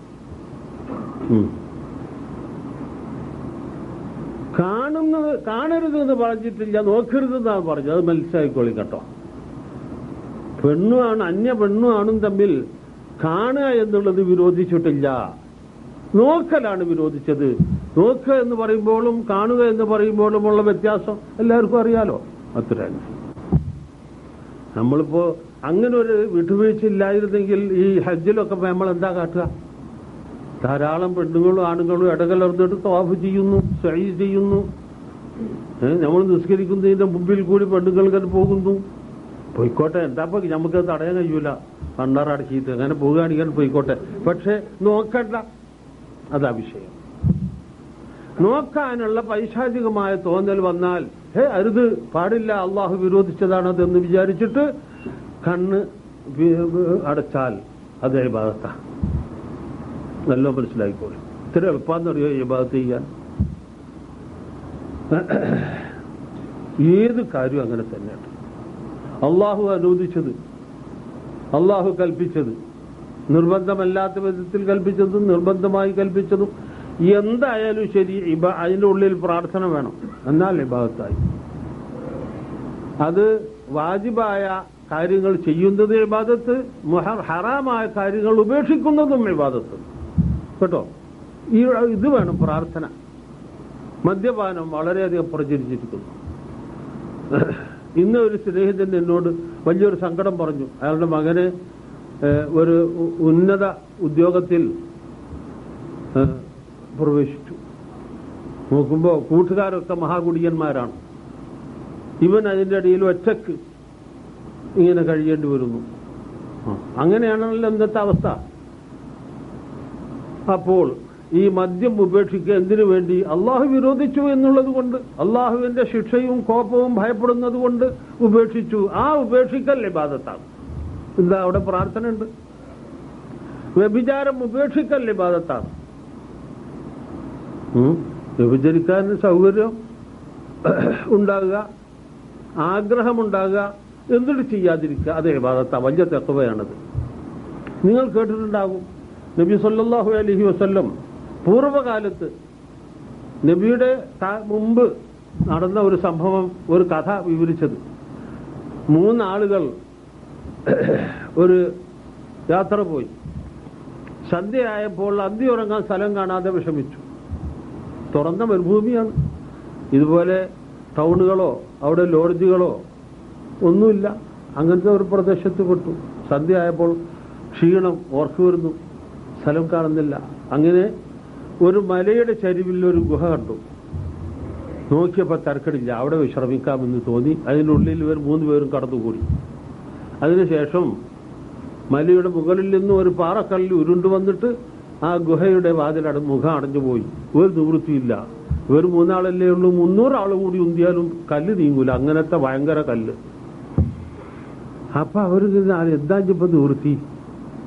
അപ്പോ അവരിൽ ഒരാൾ പറഞ്ഞു, നമ്മൾ ഈ കാലത്തിനടുത്ത് അള്ളാഹുവിന്റെ പൊരുത്തം ആഗ്രഹിക്കുക എന്ന പ്രാർത്ഥനയുടെ അടിസ്ഥാനത്തിൽ ചെയ്തിട്ടുള്ള പുണ്യകർമ്മം എടുത്തു പറഞ്ഞ് അള്ളാഹുവിനോട് പ്രാർത്ഥിക്കാം. അതായത് അവനവന്റെ അമല് കൊണ്ട് തവസ്സുല് ചെയ്യാം. ആരാന്റെ ഹക്ക് കൊണ്ടുള്ള തവസ്സുലുണ്ടല്ലോ, അത് അന്ന് ആർക്കും അറിഞ്ഞൂടെ ഇരിക്കും, അഥവാ പാപ്പാണെന്ന് അറിഞ്ഞിട്ടുണ്ട്. അങ്ങനെ ഓരോരുത്തരും ഓരോ കാര്യങ്ങൾ എടുത്തു പറഞ്ഞ് ദുആയിരുന്നു. അതിലൊന്ന്, എല്ലാം കൂടി പറയാൻ നേരമില്ലാന്ന് തോന്നുന്നു എനിക്ക്. അതിലൊന്ന് ഇതാണ്, അല്ലാഹുമ്മ, ഒരാൾ ദുആയിരുന്നു. 2 ആളുടെ പ്രാർത്ഥന കഴിഞ്ഞു, കല്ല് കുറേ അങ്ങോട്ട് നീങ്ങി, പുറത്ത് പോകാൻ സൗകര്യമില്ല. കാറ്റ് കടക്കും, വെയിൽ കാണും, വെളിച്ചം കാണും, അത്രയേ ഉള്ളൂ. 3-മൻ പ്രാർത്ഥിക്കുകയാണ്, അല്ലാഹുമ്മ, അല്ലാഹുവേ, ഇന്നഹു കാനത്ത് ലീ ഇബ്നത്തു അമ്മില്ലി, എനിക്ക് എൻ്റെ ഒരു പിതൃവ്യ പുത്രി ഉണ്ടായിരുന്നു. വകുന്തു ഉഹിബ്ബുഹാ കഅശദ്ദി മാ യുഹിബ്ബു റിജാലു നിസാഅ, പുരുഷന്മാർ സ്ത്രീകളെ പ്രേമിക്കുന്നതിന്റെ മേലെ തലവരെ അങ്ങേ അറ്റത്തോളം ഞാൻ അവളെ പ്രേമിച്ചു. എനിക്ക് വലിയ ദുരാഗ്രഹമുണ്ടായി. എന്റെ ആഗ്രഹം നിറവേറ്റി തരാൻ അവളോട് ഞാൻ ആവശ്യപ്പെട്ടു, അവൾ സമ്മതിച്ചില്ല. അങ്ങനെ കുറെ കാലം കഴിഞ്ഞപ്പോൾ അവൾക്ക് പട്ടിണിയും പായേരവുമായി എന്റെ അടുക്കൽ വന്ന് സഹായം തേടി. എന്ത് വേണം? 120 ദീനാറാണ് ആവശ്യം എന്ന് പറഞ്ഞു. ഓ, അങ്ങനെ ആയിക്കോട്ടെ, തരാം. തീർത്ത് കാലായുള്ള പറഞ്ഞോളെ, എന്നോട് ഞാനൊരു ആഗ്രഹം പറയുന്നു, നീ ഇതുവരെ സമ്മതിച്ചില്ലല്ലോ, ഇപ്പൊ ഒരുക്കണ്ടോ? പാവം, നിവൃത്തിയില്ലാതെ അങ്ങനെ ആകട്ടെ, സമ്മതിച്ചു. അങ്ങനെ അവരിരുവരും ആ ദുർവൃത്തി ചെയ്യാൻ തയ്യാറായി. ആ പാവം പെണ്ണ് അതിന് വഴങ്ങാൻ തയ്യാറായി. തുറന്ന് പറയുന്നു, വസ്ത്രം നീക്കി. അദ്ദേഹം പറയാണ് ഈ പ്രാർത്ഥനയില് ആ അന്ത്യനിമിഷത്തിൽ ആ പെണ്ണ് പറഞ്ഞു, ഇത്തഖില്ലാഹ് വലാ തഫുൽ ഖാതമ ഇല്ലാ ബിഹഖിഹി, അല്ലാഹുവിനെ സൂക്ഷിക്കുക, അവകാശം കൂടാതെ മുദ്ര പൊട്ടിക്കല്ലേ എന്ന് പറഞ്ഞു. അതായത് ഈ മുദ്ര പൊട്ടിക്കുവാനുള്ള അവകാശം നിക്കാഹ് കൊണ്ടല്ലേ ഉണ്ടാകുക, അതില്ലാത്ത സ്ഥിതിക്ക് അള്ളാഹുവിനെ സൂക്ഷിച്ചോ എന്ന് പറഞ്ഞു. ഇത് കേട്ട് ഞാൻ അള്ളാഹുവിനെ ഓർമ്മിച്ച് പേടിച്ച് പിൻവാങ്ങി അവളെ വിട്ടയച്ചു. അല്ലാഹുമ്മ ഇൻ കുന്ത തഅലമു അന്നീ ഫഅൽതു ദാലിക ഇബ്തിഗാഅ വജ്ഹിക ഫഫർജ് അന്നാ മാ നഹ്നു ഫീഹി മിൻ ഹാദിഹി സഖറ. അല്ലാഹുവേ, മേൽപ്രകാരം ഞാൻ ചെയ്തത് നിന്റെ പ്രതിഫലം ആഗ്രഹിച്ചിട്ടാണെന്ന് നീ അംഗീകരിക്കുന്നുവെങ്കിൽ, നോക്കണം അയാൾ അദബ് കേട്ടോ, വളരെ മര്യാദയിലാണ്, വിനയത്തോടു കൂടിയാ പറയുന്നത്. അങ്ങനെ നീ അംഗീകരിക്കുന്നുവെങ്കിൽ ഈ പാറക്കല്ല് നിമിത്തം ഞങ്ങൾ അകപ്പെട്ട ഈ ബുദ്ധിമുട്ട് ഒഴിവാക്കി തരണമേ എന്ന് പ്രാർത്ഥിച്ചു. അള്ളാഹുവിന്റെ റസൂൽ പറയുന്നു, ഈ പ്രാർത്ഥനയോടുകൂടി ആ കല്ല് പൂർണ്ണമായി നീങ്ങി അവരെല്ലാം ഇറങ്ങിപ്പോവുകയും ചെയ്തു. അപ്പൊ എന്ത് മനസ്സിലാകുന്നു? എന്താ ഇപ്പൊ ഇയാൾ ചെയ്ത പുണ്യകർമ്മം, തഖ്വ എന്താണ്? അത് ചെയ്തില്ല എന്നുള്ളതാണ്. ആ ചെയ്യാതിരിക്കൽ ഏറ്റവും വലിയ ഇബാദത്താണ്, മനസ്സിലായിക്കോളി. പക്ഷെ ഒന്നുമാണ് കേട്ടോ, സൗകര്യം ഉണ്ടാകുക, ആഗ്രഹം ഉണ്ടാകുക, എന്നിട്ട് പഠിച്ചവന്റെ പൊഴിച്ച് ചെയ്യാതിരിക്കുക, എന്നാലാണ് ഇബാദത്തിന്റെ സ്ഥാനം. ആഗ്രഹിച്ചുകൊണ്ട് നടക്കുക, സൗകര്യം കിട്ടാത്തതുകൊണ്ട് ചെയ്തില്ല എങ്കിൽ പോക്ക് തന്നെ. അല്ല, വളരെ സാരമായ വിഷയമാണ്, നിങ്ങൾ പഠിക്കണം. പിന്നെയും ഒന്ന് കേട്ടോളി, അള്ളാഹുവിന്റെ റസൂൽ പറഞ്ഞു, ഇന്ന് ലോകത്ത് കാണപ്പെടുന്ന സർവ നിഴലുകളും, അതായത് കെട്ടിടത്തിന്റെ നിഴൽ, കൂറ്റൻ പർവ്വതങ്ങളുടെ നിഴൽ, വൃക്ഷങ്ങളുടെ നിഴൽ, പിന്നെ ഇന്നിപ്പോ നമ്മളെ സ്ഥിതി നബിയുടെ കാലത്ത് അതില്ല. ഈ കൊട ഒരു തരം തണലിന്റെ എന്തോ ഉണ്ടായിരുന്നു എന്നല്ലാതെ ഈ ഇങ്ങനത്തെ കൊട ഓരോരുത്തർക്കും കൈപിടിച്ച് കൊടയുണ്ടല്ലോ, അതൊന്നില്ല. ഈ കൊടയുടെ തണൽ ഒന്നും ഇല്ലാതെ, സൂര്യനാണെങ്കിൽ ഇന്നത്തേക്കാൾ എത്രയോ കടുപ്പത്തിൽ ചൂട് വർദ്ധിപ്പിച്ച് ഒരു ചാൺ തലക്ക് മീതെ ഒരു ചാൺ ഉയരത്തിൽ നിർത്തപ്പെടുന്ന ഒരു കാലഘട്ടം വരാൻ പോകുന്നു. അന്ന് 7 കൂട്ടം ആളുകൾക്ക് അള്ളാഹു പ്രത്യേകം തണൽ നൽകും എന്ന് അവർ പറഞ്ഞിട്ട് അതിലൊന്ന്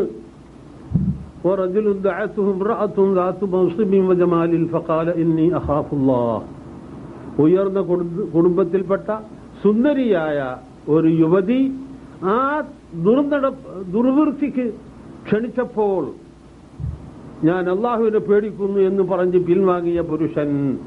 ഇതാണ് കേട്ടോ, നേരത്തെ പറഞ്ഞതിന്റെ നേരെ വിപരീതം. നേരത്തെ പെണ്ണ് ആണിനെ ആവശ്യപ്പെട്ടതാണ്, അല്ല ആണ് പെണ്ണിനോട് ആവശ്യപ്പെട്ടതാണ് നേരത്തെ പറഞ്ഞത്. ഇത് പെണ്ണ് ആണിനോട് ആവശ്യപ്പെട്ടതാണ്. അങ്ങനെ പടച്ചോനെ പേടിക്കുന്നു എന്ന് പറഞ്ഞ് പിൻവാങ്ങി. അവർക്ക് പ്രത്യേകം തണല് അള്ളാഹു നൽകും എന്ന് പറഞ്ഞു. മിസ്രിലെ രാജ്ഞി യൂസുഫ് നബിയോട് പിടികൂടിയതുപോലെ എല്ലാവരും അറിയുമല്ലോ, അതുപോലെ. അപ്പൊ യൂസുഫ് നബി അള്ളാഹുവിനെ പേടിച്ച് പിൻവാങ്ങിയില്ലേ, അതുപോലെ. അപ്പോൾ എന്താ അവിടുത്തെ ഇബാദത്ത്? ചെയ്യാതിരിക്കൽ. അതാണ്, മനസ്സിലായിക്കോളി. ഇങ്ങനെ എന്തെല്ലാം ഹറാമായ കാര്യങ്ങളുണ്ടോ അതൊക്കെയും അള്ളാഹുവിനെ പേടിച്ചിട്ട് ഉപേക്ഷിക്കൽ ഏറ്റവും പ്രധാനപ്പെട്ട ഇബാദത്താകുന്നു, തഖ്വയാകുന്നു. ഈ വിഷയത്തിൽ കുറെ പറയാൻ എനിക്ക് ഇങ്ങനെ രസം തോന്നുകയാണ്, പക്ഷെ എനിക്ക് ചുമ വരുന്നു. അവസാനത്തെ ഒന്നുകൂടി പറഞ്ഞ് ആ വിഷയം മതിയാക്കാം. ഭാര്യ ഭർത്താക്കന്മാർ തമ്മിൽ ബന്ധപ്പെടുമ്പോൾ ഭർത്താവ് തന്റെ ദാഹം ആദ്യം തീർന്നിട്ട് മറുഭാഗത്തെ ദാഹവും തീരട്ടെ എന്ന് വിചാരിച്ച് കുറച്ചു നേരം കിടന്ന് പ്രവർത്തിക്കൽ ഇബാദത്താകുന്നു കേട്ടോ. ഇവന്റെ ആവശ്യം കഴിഞ്ഞപ്പോ ഇവനുണ്ട് ഒഴിഞ്ഞു പോരാ, ആ പാവ പിന്നെ ആവശ്യത്തിൽ ഇരിക്കുക, അത് പറ്റൂല. അങ്ങനെ അത്ര വരെ മനസ്സിലാക്കിക്കോളി.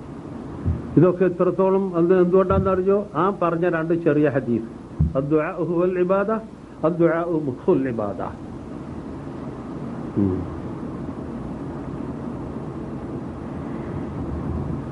ഫീ ബുദ്ഇ അഹദിക്കും സദഖത്തുൻ, അല്ലാഹുവിന്റെ റസൂൽ പറഞ്ഞു, നിങ്ങളുടെ സംയോഗത്തിൽ സദഖ ഉണ്ട് എന്ന് പറഞ്ഞു. അപ്പോൾ ചോദിച്ചു, റസൂലെ, അള്ളാഹുവിന്റെ പ്രവാചകരെ, ഞങ്ങൾ ഞങ്ങളുടെ ഷഹ്വത്ത് തീർക്കാൻ പോയിട്ട് ഇനി അതിനൊരു പുണ്യമോ? ഓ, അങ്ങനെയെന്ന് പറഞ്ഞു. അള്ളാഹു ഹറാമാക്കിയത് ചെയ്താൽ കുറ്റമുണ്ടോ? ആ, ഉണ്ട്. എന്നാൽ അനുവദിച്ച് ചെയ്താൽ പുണ്യമുണ്ട് എന്ന് പറഞ്ഞു. ഇപ്പൊ എന്താ അവിടുത്തെ സംഗതി എന്നറിയോ? ഞാൻ നേരത്തെ പറഞ്ഞതാ, അവന്റെ ആഗ്രഹം നിറവേറുമ്പോൾ അവളുടെ ആഗ്രഹം പിന്നെയും ബാക്കിയാണെങ്കിൽ അത് പൂർത്തിയാകുന്നത് വരെ കിടന്ന് പ്രവർത്തിക്കണമെന്നാണ്. അത്ര വരെയാണ് കാര്യം സഹോദരങ്ങളെ. അപ്പോൾ ലാ ഇലാഹ ഇല്ലല്ലാഹുവിന്റെ വിഷയം എന്തായി? അല്ലാഹുവിനോടല്ലാതെ പ്രാർത്ഥിക്കാൻ പാടില്ല. വേറെ അള്ളാഹു അല്ലാത്ത ആരെ, മലക്കായാലും ജിന്നായാലും വലിയായാലും ഷെയ്ഖായാലും ഉണ്ടല്ലോ, എന്തൊക്കെ പേരുകളുണ്ട്, ഒക്കെ നിങ്ങൾ എടുത്തോളി. അവിടെ ഒന്നും പ്രാർത്ഥിക്കാൻ പാടില്ല. അള്ളാഹു അല്ലാത്തവരോടുള്ള പ്രാർത്ഥന ഉൾക്കൊള്ളുന്ന കാര്യങ്ങളൊന്നും ചെയ്യാൻ പാടില്ല. അതേതാണ്? നേരത്തെ ഞാൻ ഉദാഹരണത്തിൽ പറഞ്ഞല്ലോ, ജാറത്തിലേക്ക് പോവുക. അത് അള്ളാഹു അല്ലാത്തവരോടുള്ള പ്രാർത്ഥനയുടെ അടിസ്ഥാനത്തിലുള്ള ഒരു കാര്യമാണ്. പാടില്ല. അപ്പം ജാറം കെട്ടാനും പാടില്ല. സാധാരണ പറയുന്നത് ജാറം കെട്ടൽ ഹറാമെന്നാ. പോരാ, ഹറാമ് തന്നെ. പക്ഷെ അങ്ങനെ പറഞ്ഞ് മതിയാക്കിയാൻ പറ്റൂല. മനുഷ്യൻ കാഫിറാകുന്ന ഹറാമാണത്. എന്താണ്? ആ ഔലിയായുടെ പൊരുത്തം കിട്ടാൻ വേണ്ടി ചെയ്യുന്നൊരു ഷിർക്കിന്റെ ഇബാദത്താണത്. അത് തന്നെ. അപ്പോൾ അള്ളാഹുവിനോട് പ്രാർത്ഥിക്കുക, അള്ളാഹുവിനോടുള്ള പ്രാർത്ഥന ഉൾക്കൊള്ളുന്ന കാര്യങ്ങൾ ചെയ്യുക, വേറെ ആരോടും പ്രാർത്ഥിക്കാതിരിക്കുക, വേറുള്ളവരോടുള്ള പ്രാർത്ഥനയുടെ അടിസ്ഥാനത്തിലുള്ള കാര്യങ്ങൾ ചെയ്യാതിരിക്കുക. ഇത്ര കൊണ്ട് അഷ്ഹദു അല്ലാ ഇലാഹ ഇല്ലല്ലാഹു എന്നത് പൂർത്തിയായി. അത്ര എളുപ്പമുള്ള കാര്യമാണ്. ഈ വിശദീകരണത്തിന്റെ അടിസ്ഥാനത്തിൽ ഷഹാദത്ത് കലിമ ഉൾക്കൊള്ളൽ വളരെ നിഷ്പ്രയാസമാകുന്നു. ആ ഭാഗം അത്രയും കൊണ്ട് മതിയാക്കിയിട്ട് ഞാൻ മറ്റൊരു വിഷയത്തിലേക്ക് അല്പം ഒന്ന് നീങ്ങുകയാണ്. എനിക്ക് പ്രയാസമുണ്ടെങ്കിലും അത് പറയണമെന്ന് എന്റെ മനസ്സെന്നെ നിർബന്ധിക്കുന്നു. ലാ ഇലാഹ ഇല്ലല്ലാഹുവിന്റെ അർത്ഥം അനുസരണം, അടിമത്തം, ആരാധന, ഈ മൂന്ന് കാര്യങ്ങൾക്ക് അർഹൻ അല്ലാഹു അല്ലാതെ വേറെ ആരുമില്ല എന്നാണ് ഇത്രേ ഒരു പുതിയത്. ഇങ്ങിത് ഉറപ്പിച്ചു വെച്ചിട്ട് പിന്നെ പറയുന്നു, നമ്മുടെ നാട്ടിലെ ഈ പ്രജായത്തെ ഗവൺമെന്റിനോട് അനുസരണം കാണിച്ചാൽ കാഫിറായി, ഉദ്യോഗം വഹിച്ചാൽ കാഫിറായി, പാർലമെന്റിലേക്കോ അസംബ്ലിയിലേക്കോ ഒക്കെ സ്ഥാനാർത്ഥി ആയാൽ കാഫിറായി, വോട്ട് ചെയ്താൽ കാഫിറായി.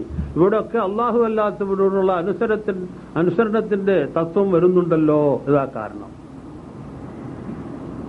ഇയ്യാക നഅ്ബുദുവിന്റെ അവിടെ എഴുതിയിരിക്കുന്നത് ഇബാദത്തിന് അനുസരണം, അടിമത്തം, ആരാധന, ഇങ്ങനെ മൂന്നർത്ഥങ്ങളുണ്ട്. മൂന്നും പരിഗണിക്കേണ്ടതാകുന്നു. വലിയ അത്ഭുതമാണ് ഈ വാദം. ലോകത്തൊരു മനുഷ്യൻ ഇത് പറഞ്ഞിട്ടില്ല കേട്ടോ. വളരെ ഉറപ്പിച്ച് ക്ലിയറാക്കി ഞാൻ പറയുന്നു, പദങ്ങൾക്ക് ഒന്നിലധികം അർത്ഥമുണ്ടാകുക എന്നുള്ളത് അറബി ഭാഷയിൽ സർവ്വസാധാരണമാണ്. നമ്മളെ ഭാഷയിലും ഉണ്ട്. വേറെയുള്ളതൊന്നും എനിക്ക് അറിഞ്ഞൂടാ. വേറെ പല ഭാഷകളിലും അങ്ങനെ ഉണ്ടെന്ന് അറിയുന്നവർ പറഞ്ഞു, ഫ്രഞ്ച് ഭാഷ ഒഴികെ. ഫ്രഞ്ച് ഭാഷയിൽ പദത്തിന് ഒരർത്ഥമില്ലാതെ രണ്ടാമത്തെ അർത്ഥമില്ലെന്നാണ് കേൾക്കുന്നത്. അതുകൊണ്ടാണ് ഇത്ര യൂനോവിന്റെ തീരുമാനങ്ങളൊക്കെ ഫ്രഞ്ച് ഭാഷയിൽ എഴുതുന്നത്, ദുർവ്യാഖ്യാനത്തിന് സാധ്യതയില്ലാതിരിക്കാൻ വേണ്ടി എന്ന് കേട്ടിട്ടുണ്ട്. എനിക്കതിനെ പറ്റി അറിഞ്ഞൂടാ. ഒന്നിലധികം അർത്ഥമുള്ള പദങ്ങൾ അതാത് സ്ഥലങ്ങളിൽ എന്താണ് യോജിക്കുന്നതെന്ന് നോക്കിയിട്ട് അത് വെക്കുകയല്ലാതെ എല്ലാം കൂടി വെക്കണമെന്ന് ലോകത്ത് ഇതുവരെ മനുഷ്യൻ പറഞ്ഞിട്ടില്ല.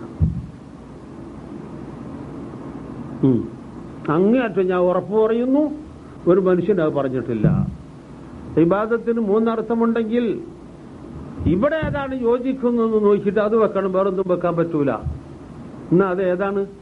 അനുസരണമല്ല, അടിമത്തോ അല്ല, ഉറപ്പാ. എന്തുകൊണ്ട്? വേറുള്ളവരെ ആരെയും അനുസരിക്കരുതെന്ന് അള്ളാഹു പറഞ്ഞിട്ടില്ല. എന്ത് തന്നെയല്ല, അനുസരിക്കണമെന്ന് വളരെ നിർബന്ധമായി പറഞ്ഞതുണ്ട്. എത്രത്തോളം എന്നറിയുമോ? അനുസരിച്ചാൽ മുസ്ലിം ആവാം, അനുസരിച്ചില്ലെങ്കിൽ കാഫറാവാം. അങ്ങനത്തതുണ്ട്. ഏതാണത്? റസൂലിനോടുള്ള അനുസരണം. റസൂലിനോട് അനുസരണം കാണിച്ചിട്ടില്ലെങ്കിൽ ആള് കാഫറാവും. അനുസരിച്ചാലേ മുസ്ലിം ആവുള്ളൂ. അങ്ങനത്തതാണത്.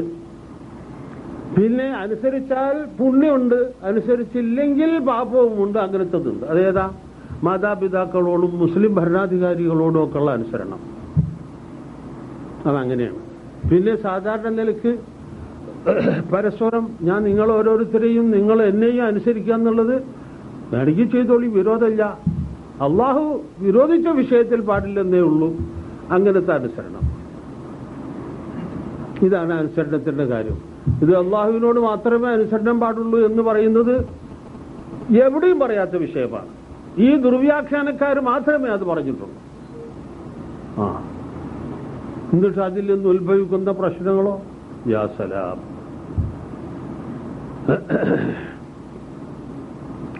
പരിശുദ്ധ ഖുർആനിൽ അള്ളാഹുവിന്റെ റസൂലിനെ അനുസരിക്കാൻ ശക്തിയായി കൽപ്പിച്ചതുണ്ട്. പിന്നെ മറ്റ് മാതാപിതാക്കളെയും മറ്റുമൊക്കെ അനുസരിക്കാൻ കൽപ്പിച്ചത് അതുമുണ്ട്. ഇതൊക്കെ നിങ്ങൾ കേട്ടല്ലോ, നിങ്ങൾ കണ്ടിട്ടും ഉണ്ടാവും ഖുർആൻ ഓതിയിട്ട്. അങ്ങനെ അനേകം ആയത്തുകളിൽ അത് പറഞ്ഞിരിക്കുക. ഇയ്യാക നഅ്ബുദു എന്ന് പറഞ്ഞു കൊടുത്ത് നിന്നെ മാത്രം അനുസരിക്കുന്നു, വേറെ ആരെയും അനുസരിക്കുന്നില്ല എന്ന അർത്ഥം വെച്ചിട്ട് പ്രശ്നം ഉണ്ടാക്കിയാൽ എന്ത് വരും? ഖുർആനിൽ പരസ്പര വൈരുദ്ധ്യമുണ്ടെന്ന് വരും. ഇവിടെ പറഞ്ഞു വേറെ ആരെയും അനുസരിക്കാൻ പാടില്ല എന്ന്, മറ്റനേകം സ്ഥലങ്ങളിൽ പറഞ്ഞു പലരെയും അനുസരിച്ചേ പറ്റൂ. അപ്പൊ പരസ്പര വൈരുദ്ധ്യമായല്ലോ. എന്തിനാണ് ഈ കൂട്ടക്കാർ ഖുർആനിൽ പരസ്പര വൈരുദ്ധ്യം ഇങ്ങനെ ബുദ്ധിമുട്ടി അടങ്ങേറായിട്ട് കെട്ടിച്ചുമത്തുന്നത്? ഇസ്ലാമിന്റെ മിത്രങ്ങൾക്ക് പറ്റിയതാണോ ഇത്? ഖുർആനിൽ ഇങ്ങനെ തകരാറുണ്ടെന്ന് വരുത്തി തീർക്കൽ ഇസ്ലാമിന്റെ മിത്രങ്ങൾക്ക് പറ്റിയതല്ല, ശത്രുക്കളുടെ പണിയാണത്. ഇതാണ് എനിക്ക് ആദ്യം പറയാനുള്ളത്. പിന്നെ ഒരു വാചകം ഞാൻ പറയും, നിങ്ങൾ എഴുതിയെടുത്തോളി. പേനയും കടലാസും ഇല്ലെങ്കിലും മനസ്സിൽ എഴുതിക്കോളി. മുതീഉർ റസൂലി, റസൂലിനെ അനുസരിച്ചവൻ ആരാ? മുസ്ലിം. റസൂലിനെ അനുസരിച്ചവൻ മുസ്ലിം. ആബിദുർ റസൂലി, റസൂലിനെ ഇബാദത്ത് എടുത്തവൻ ആരാ? കാഫിർ. ഹലാസ്. നോക്ക്, ആബിദുർ റസൂലി എന്നതിനെ അനുസരിച്ചവൻ എന്ന അർത്ഥം വെച്ചാലോ എന്ത് വരും? ആബിദുർ റസൂലി മുസ്ലിം എന്ന് വരും. അങ്ങനെ ഉണ്ടോ? അങ്ങനെ ഉണ്ടാകാൻ പറ്റുമോ? വളരെ തെളിഞ്ഞ ഉപരിപ്ലവമായ ഒരു പച്ചപരമാർത്ഥമാണിത്. പറ്റൂല. പിന്നെ ഇതിൽ നിന്ന് ഒരുപാട് പ്രശ്നങ്ങൾ ഉത്ഭവിച്ചിട്ടുണ്ട്.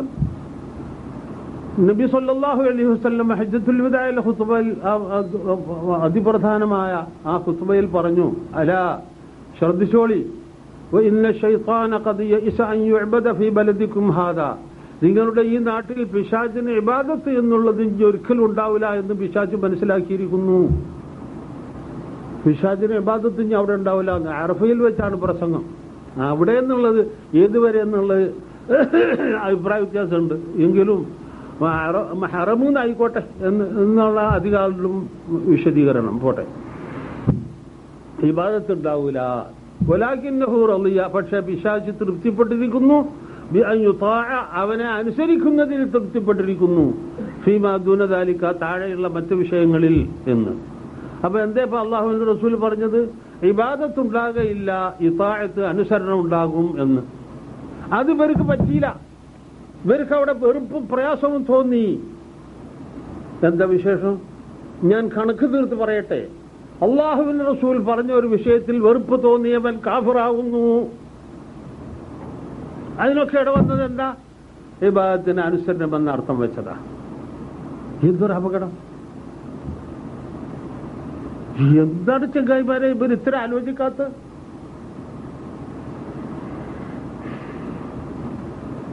എനിക്ക് വളരെ വ്യസനം തോന്നുകയാണ്, വലിയ അത്ഭുതം തോന്നുകയാണ്. പറ്റൂല.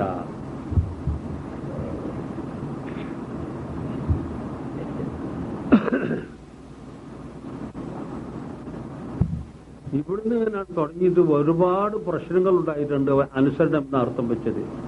ഞാൻ ഈ കൂട്ടരുമായിട്ട് നമ്മുടെ നാട്ടിൽ ഒരു പ്രചാരണം തുടങ്ങിയതോടുകൂടി വളരെ ലോക്യത്തിലായിരുന്നു. അതിന്റെ സ്ഥാപക അമീർ എന്റെ വളരെ സ്നേഹിതനാണ്, ചെറുപ്പം മുതൽ. ഒരിക്കൽ ഞങ്ങൾ തമ്മിൽ സംസാരിച്ചുകൊണ്ടിരുന്നപ്പോൾ ഈ സമുദായത്തിന്റെ ദുരവസ്ഥയെ സംബന്ധിച്ചും നേതാക്കന്മാരുടെ വീഴ്ചകളെ സംബന്ധിച്ചും സംസാരിച്ചു. ആ കൂട്ടത്തിൽ എന്റെ ബഹുമാന്യ ഗുരുനാഥൻ, അതായത് ഞാൻ തുറന്നു പറയുന്നു, എന്റെ കണ്ണുകൊണ്ട് അത്ര നല്ലൊരു മനുഷ്യനെ ഞാൻ കണ്ടിട്ടില്ല, ചരിത്രത്തിൽ വായിച്ചിട്ടുണ്ട്. അങ്ങനത്തെ എന്റെ ഉസ്താദ്, നിങ്ങൾ പേര് കേട്ടിട്ടുണ്ടാവും, KM മൗലവി. അദ്ദേഹത്തെ പറ്റി അദ്ദേഹം വഴികെട്ടവനാണെന്ന് പറഞ്ഞു. ഈ പാർട്ടിയുടെ സ്ഥാപക നേതാവ്. എന്താണ് സംഗതി എന്ന് ഞാൻ ചോദിച്ചു. അപ്പോൾ പറഞ്ഞത് ബ്രിട്ടീഷ് ഗവൺമെന്റ്, അന്നാണത്, സ്വാതന്ത്ര്യത്തിന്റെ മുമ്പാണ് ഈ സംഭാഷണം കേട്ടോ. ബ്രിട്ടീഷ് ഗവൺമെന്റിന്റെ ഭരണ നിയമങ്ങൾക്ക് കീഴടങ്ങിയാണല്ലോ അദ്ദേഹം ഇവിടെ ജീവിക്കുന്നത്. ബ്രിട്ടീഷ് ഗവൺമെന്റിന്റെ ഭരണ നിയമങ്ങൾക്ക് കീഴടങ്ങൽ മനുഷ്യൻ കാഫറാവുന്ന കാര്യമാകുന്നു. ഓഹോ, അതാ വിഷയം. അദ്ദേഹം ബ്രിട്ടീഷിന്റെ ഭരണ നിയമങ്ങൾക്ക് കീഴടങ്ങിയത് നിമിത്തം അദ്ദേഹം കാഫറാണെന്ന് അപ്പം നിങ്ങൾ പറയുന്നത്? യാ സലാം. ഞാൻ പറയല്ലേ, ഇത്ര നല്ലൊരു സാലിഹായ അള്ളാഹുവിനെ ഭയപ്പെടുത്തി ജീവിക്കുന്ന മുത്തഖിയായ ഒരു മനുഷ്യൻ ഞാൻ വേറെ കണ്ടിട്ടില്ല. അപ്പൊ ഞാൻ പറഞ്ഞു, എങ്ങനെ വന്നു ഇത് എന്ന് ചോദിച്ചു. ആ ഇബാദത്തിന്റെ അനുസരണം എന്നാണ്, അങ്ങനെ വന്നതാണ്. ആഹാ, വിവാഹത്തിന് ഞാനിതുവരെ പഠിച്ച അർത്ഥം ആരാധന എന്നാണ്, അനുസരണം എന്ന അർത്ഥം ഞാൻ അറിയില്ല എന്ന് പറഞ്ഞു. അതിന്റെ ഇപ്പൊ ഗൊക്കൊക്കെ പറ്റിയ പിഴവെന്നും പറഞ്ഞു.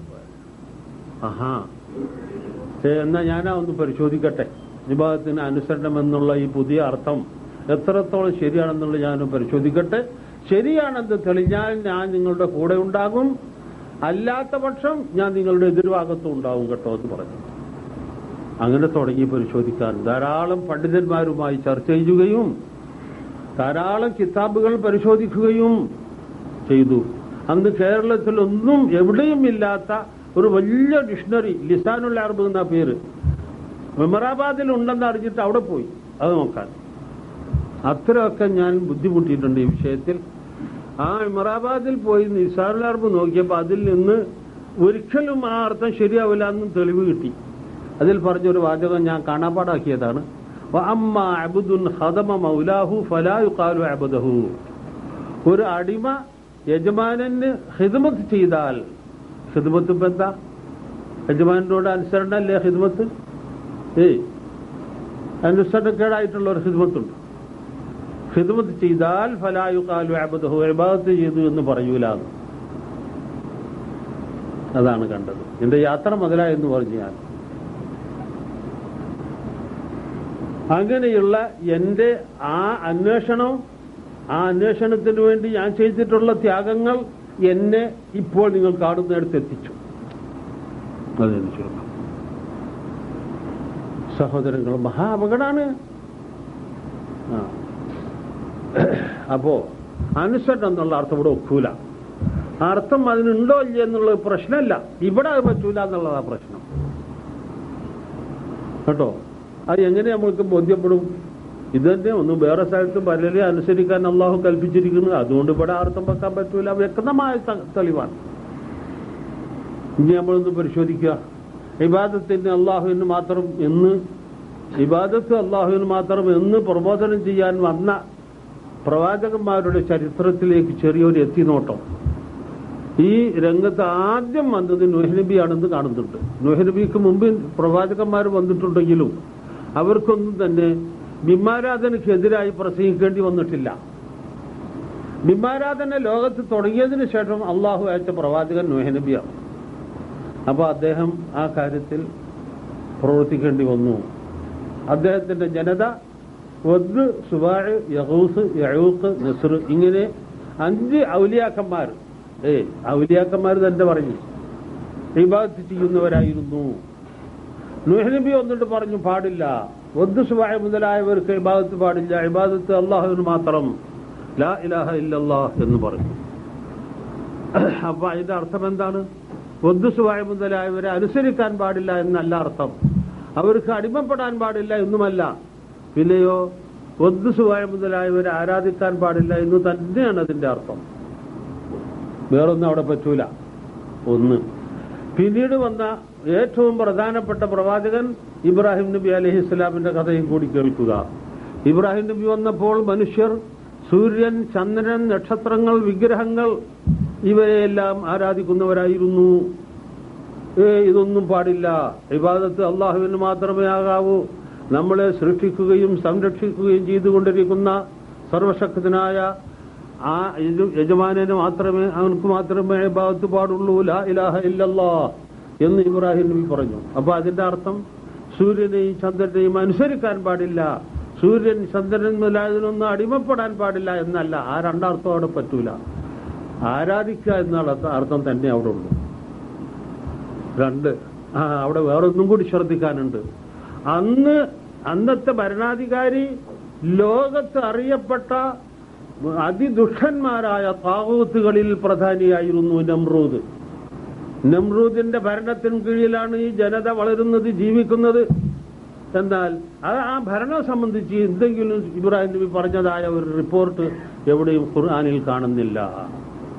നേരെ മറിച്ച് ഈ ആരാധന സംബന്ധിച്ചുള്ള അതിഭയങ്കരമായ വിഷയങ്ങൾ കാണുന്നു. ഒറ്റ ഒരു തുണയില്ലാത്ത സന്ദർഭത്തിലാണ് രാജധാനിയിലെ അമ്പലത്തിൽ കയറി ചെന്നിട്ട് വിഗ്രഹങ്ങളെല്ലാം തച്ചുടച്ചത്. അത്ര വിപ്ലവം നടത്തിയ ഒരു പ്രവാചകനെ നമ്മൾ വേറെ അറിയുന്നില്ല. ആ വക വിഷയങ്ങളൊക്കെ ഖുർആനിൽ എടുത്ത് പറഞ്ഞിരിക്കുന്നു. നമ്രൂദിന്റെ ഭരണത്തിനെതിരായി നമുക്കൊരു ഹുക്കൂമത്തെ ഇലാഹി ഉണ്ടാക്കണം, അല്ലാതെ രക്ഷയില്ല എന്ന് ഇബ്രാഹിം നബി എവിടെയും പറഞ്ഞിട്ടില്ല. അപ്പോൾ ആ വിഷയം തന്നെ അപ്രസക്തം എന്നാ ഞാൻ പറയുന്നത്.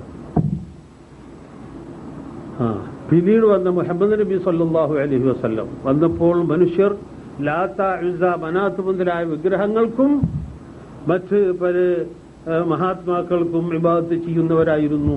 ഇതൊന്നും പാടില്ല, ഇബാദത്ത് അള്ളാഹുവിന് മാത്രം, ലാ ഇലാഹ ഇല്ലല്ലാഹു എന്ന് മുഹമ്മദ് നബി സല്ലല്ലാഹു അലൈഹി വസല്ലം പ്രബോധനം ചെയ്തപ്പോൾ അതിന്റെ സാരം ലാത്തയെയും ഒന്നും ആരാധിക്കാൻ പാടില്ല, അള്ളാഹുവിന് മാത്രം ആരാധിക്കണം എന്ന് തന്നെയാണ് അതിന്റെ അർത്ഥം.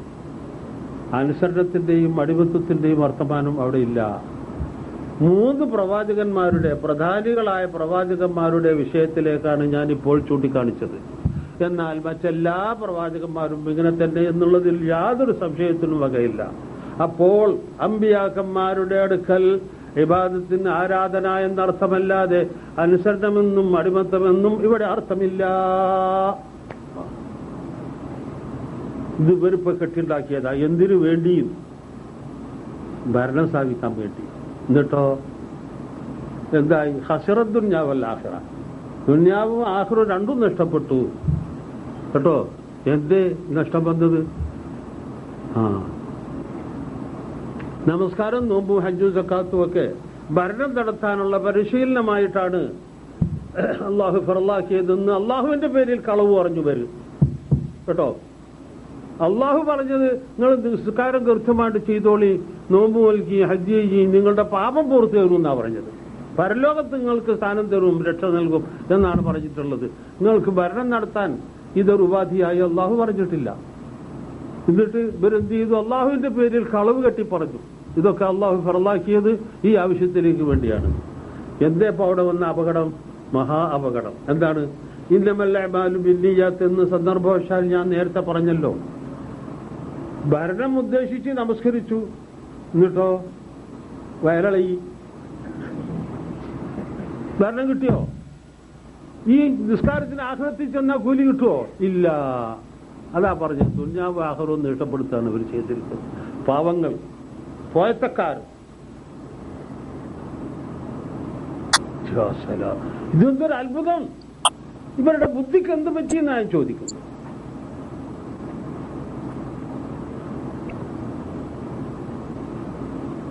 അപ്പോ ഈ അമ്പിയാക്കന്മാരുടെ അടുക്കൽ ഇബാദത്തിന് ഈ അർത്ഥമല്ലാതെ അനുസരണം എന്നുള്ള അർത്ഥം ഇല്ല, അടിമത്വം എന്നുള്ള അർത്ഥവും ഇല്ല. അതിനു പുറമെ നിനക്ക് മാത്രം ഞങ്ങൾ അടിമപ്പെടുന്നു എന്ന് ഇയ്യാക്കഅബ്ദുന്റെ അർത്ഥത്തിൽ ഇവര് കെട്ടിച്ചുമത്തിയിട്ടുണ്ട്.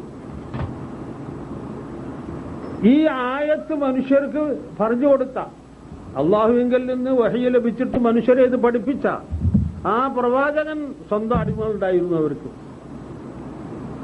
അടിമത്വത്തിന്റെ മേലെ തല കേട്ടോ. അതിന്റെ അപ്പുറമൊന്നും പറയാനില്ല. അങ്ങനത്തെ അടിമവേലയിൽ നിന്നാണ് നബിക്ക് ഇബ്രാഹിം എന്ന കുട്ടി ജനിച്ചത്. അറിയോ? അടിമത്വത്തിന്റെ വഴിയിലല്ലേ അത്? മാരിയത്തുൽ ഖബ്തിയ്യ നബി വിവാഹം ചെയ്ത ഭാര്യയല്ല. മിസ്റിലെ മുഖൗഖിസ് രാജാവ് ഹദിയ കൊടുത്തയച്ച അടിമയാണ്. അള്ളാഹു അനുവദിച്ച അടിമവേലയിൽ നിന്നാണ് ഈ കുഞ്ഞ് ജനിച്ചത്. ആർക്കതറിയാത്തത്? അള്ളാഹു പരിശുദ്ധ ഖുർആനിൽ വളരെയധികം പ്രശംസിച്ചിട്ടുള്ള ഇസ്മായിൽ നബി മേൽപ്രകാരം അടിമവേലയിൽ കൂടി ജനിച്ച ആളാണ്. എത്ര തെളിഞ്ഞു കിടക്കുന്ന പരമാർത്ഥങ്ങളാണിതൊക്കെ. എന്നിട്ട് പറയുന്നു പാടില്ല. ആരടാ പാടില്ല എന്ന് പറയാൻ? പടച്ചോ പാടുണ്ട് എന്ന് പറയുമ്പോ പടച്ചോന്റെ പ്രവാചകന്മാര് ആ നിലയിൽ അത് നടപ്പിൽ വരുത്തിയിരിക്കുന്ന സ്ഥിതിക്ക് പാടില്ല നിങ്ങൾ പറയേ.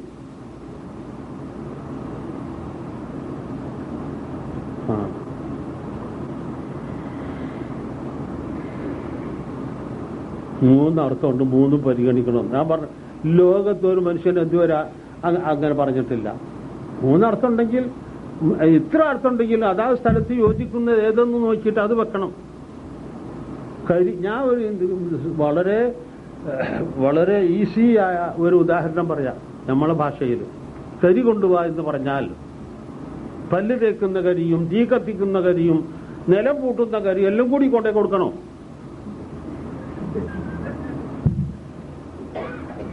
എന്തൊരു കഷ്ടമാണ്! എന്ത് പറ്റിപ്പോയി ഇവരുടെ ബുദ്ധിക്ക് എന്നാണ് ചോദിക്കുന്നത്.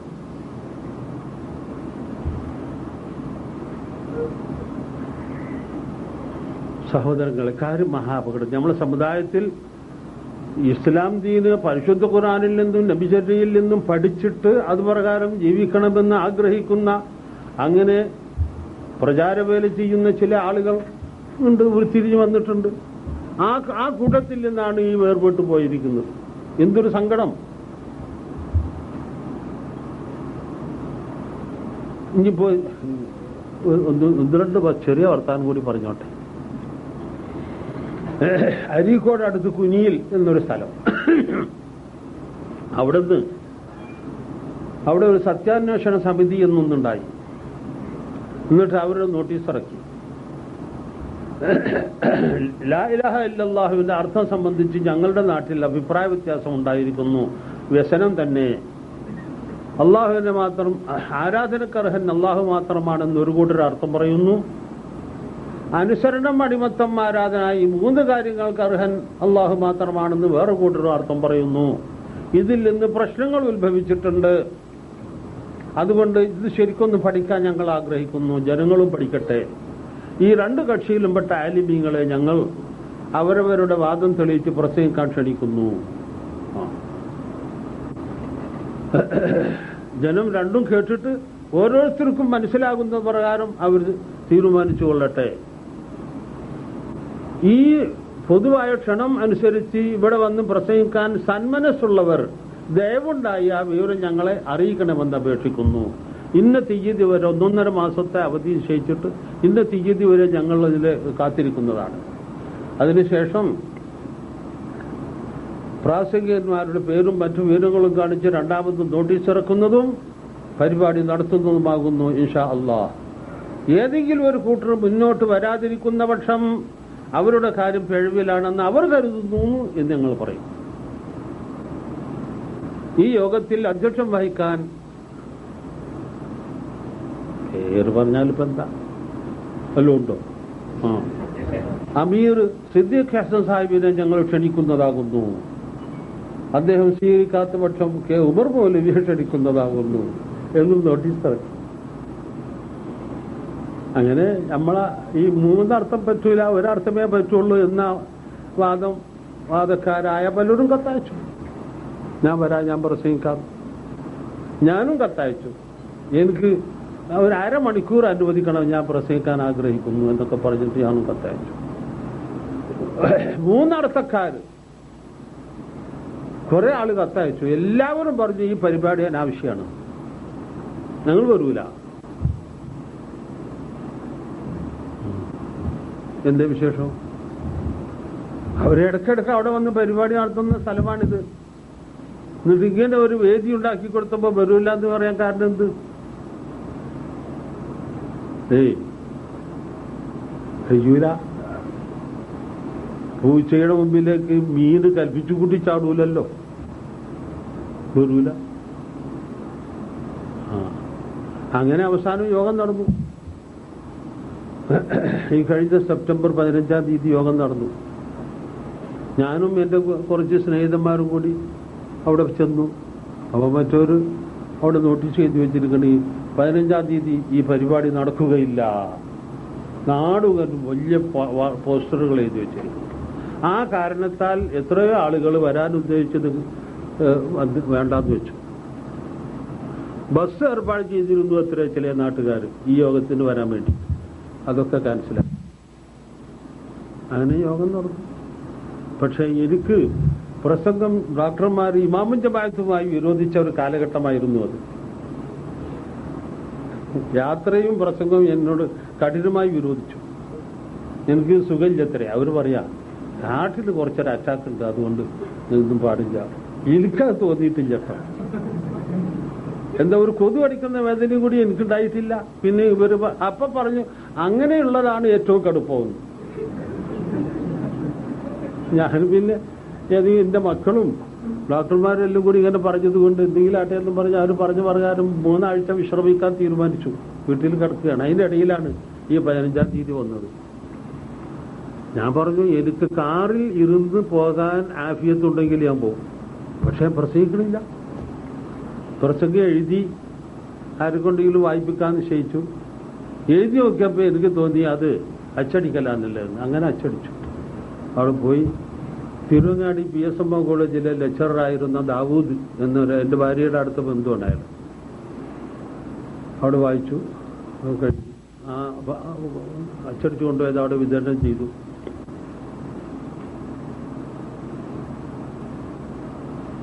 അപ്പോ നേരെ തന്നെ അന്ന് അവിടെ വലിയൊരു ബോർഡിൽ നോട്ടീസ് എഴുതി വെച്ചിരിക്കുന്നു. ഒക്ടോബർ ആദ്യത്തെ ആഴ്ചയിൽ അവരുടെ ഒരു വക്താവ് അബ്ദുള്ള കോയ തങ്ങൾ ഇവിടെ ലാ ഇലാഹ ഇല്ലല്ലാഹുവിന്റെ അർത്ഥം വിശദീകരിച്ച് പ്രസംഗിക്കുന്നതാകുന്നു എന്നൊരു നോട്ടീസ് എഴുതി വെച്ചു. അപ്പൊ ഞാൻ വീട്ടിൽ ചെന്നിട്ട് അവിടുന്ന് അന്ന് തന്നെ ചെറിയൊരു നോട്ടീസ് ഉണ്ടാക്കി അച്ചടിച്ച കൊടുത്തയച്ചു. ഒക്ടോബർ ആദ്യത്തെ ആഴ്ചയിൽ ഇങ്ങനെ ഇന്ന ആള് പ്രസംഗിക്കുമെന്ന് നോട്ടീസ് കണ്ടു. സംശയം ചോദിക്കുവാൻ അനുവദിക്കുമോ? അനുവദിക്കുമെങ്കിൽ ഞാൻ വരുന്നതാകുന്നു എന്ന് നോട്ടീസ്.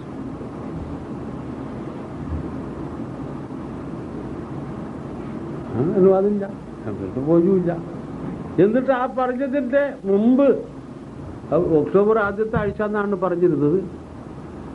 അതിന് മുമ്പത്തെ വെള്ളിയാഴ്ച രാവിലെ ജുമയ്ക്ക് മുമ്പ് ഞാൻ പള്ളിയിൽ പോയി. ഞാനാണെങ്കിൽ അന്ന് ആ വിശ്രമത്തിന്റെ കാലം തന്നെയാണ്. അപ്പോൾ പള്ളിയിൽ ഒരാൾ വന്നിട്ട് എന്നോട് പറഞ്ഞു, മാധ്യമത്തിൽ ഇന്നത്തെ പരിപാടിയിൽ ഒരു കാര്യമുണ്ട്, എന്താന്ന് ചോദിച്ചു. കുനിയിൽ ഷെയ്ഖ് മുഹമ്മദ് കാരക്കുന്നും അബ്ദുള്ള കോയ തങ്ങളും പ്രസംഗിക്കുന്നതാകുന്നു എന്ന് ഇന്നത്തെ പരിപാടിയിൽ പറയുന്നു. ഞാൻ അപ്പം തന്നെ ചെറിയ നോട്ടീസ് എഴുതി അച്ചടിച്ച് വൈകുന്നേരം അങ്ങോട്ട് കൊടുത്തയച്ചു. പാവം ജമാഅത്തെ ഇസ്ലാമി എന്നാണ് ഹെഡിങ്. അങ്ങനെ അവിടെ കൊണ്ടുപോയി വിതരണം ചെയ്തു. അവർ പ്രസംഗിച്ചത്രേ. പ്രസംഗത്തില് വിഷയത്തെപ്പറ്റി കാര്യമായിട്ടൊന്നും പറഞ്ഞില്ല. മുറുപോലും ഒരു പ്രശ്നം കൊള്ളൂല്ല. അതാ പറഞ്ഞത്.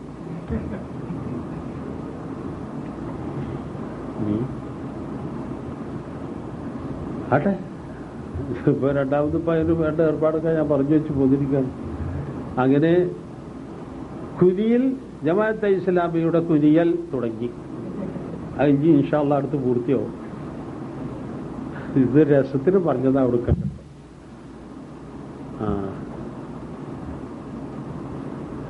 എന്നോട് ഈ വിഷയം ഇവിടെ പ്രസംഗിക്കാൻ ആവശ്യപ്പെട്ടതിന് ഞാൻ നന്ദി പറയുന്നു. ഇങ്ങനെ കേൾക്കാൻ നിങ്ങളെല്ലാം തയ്യാറായതിന് നിങ്ങൾക്കും നന്ദി പറയുന്നു. സത്യം ശരിയായിട്ട് മനസ്സിലാക്കി അതിനെ പിൻപറ്റി ജീവിക്കുവാൻ അള്ളാഹു നമ്മെ എല്ലാവരെയും അനുഗ്രഹിക്കട്ടെ.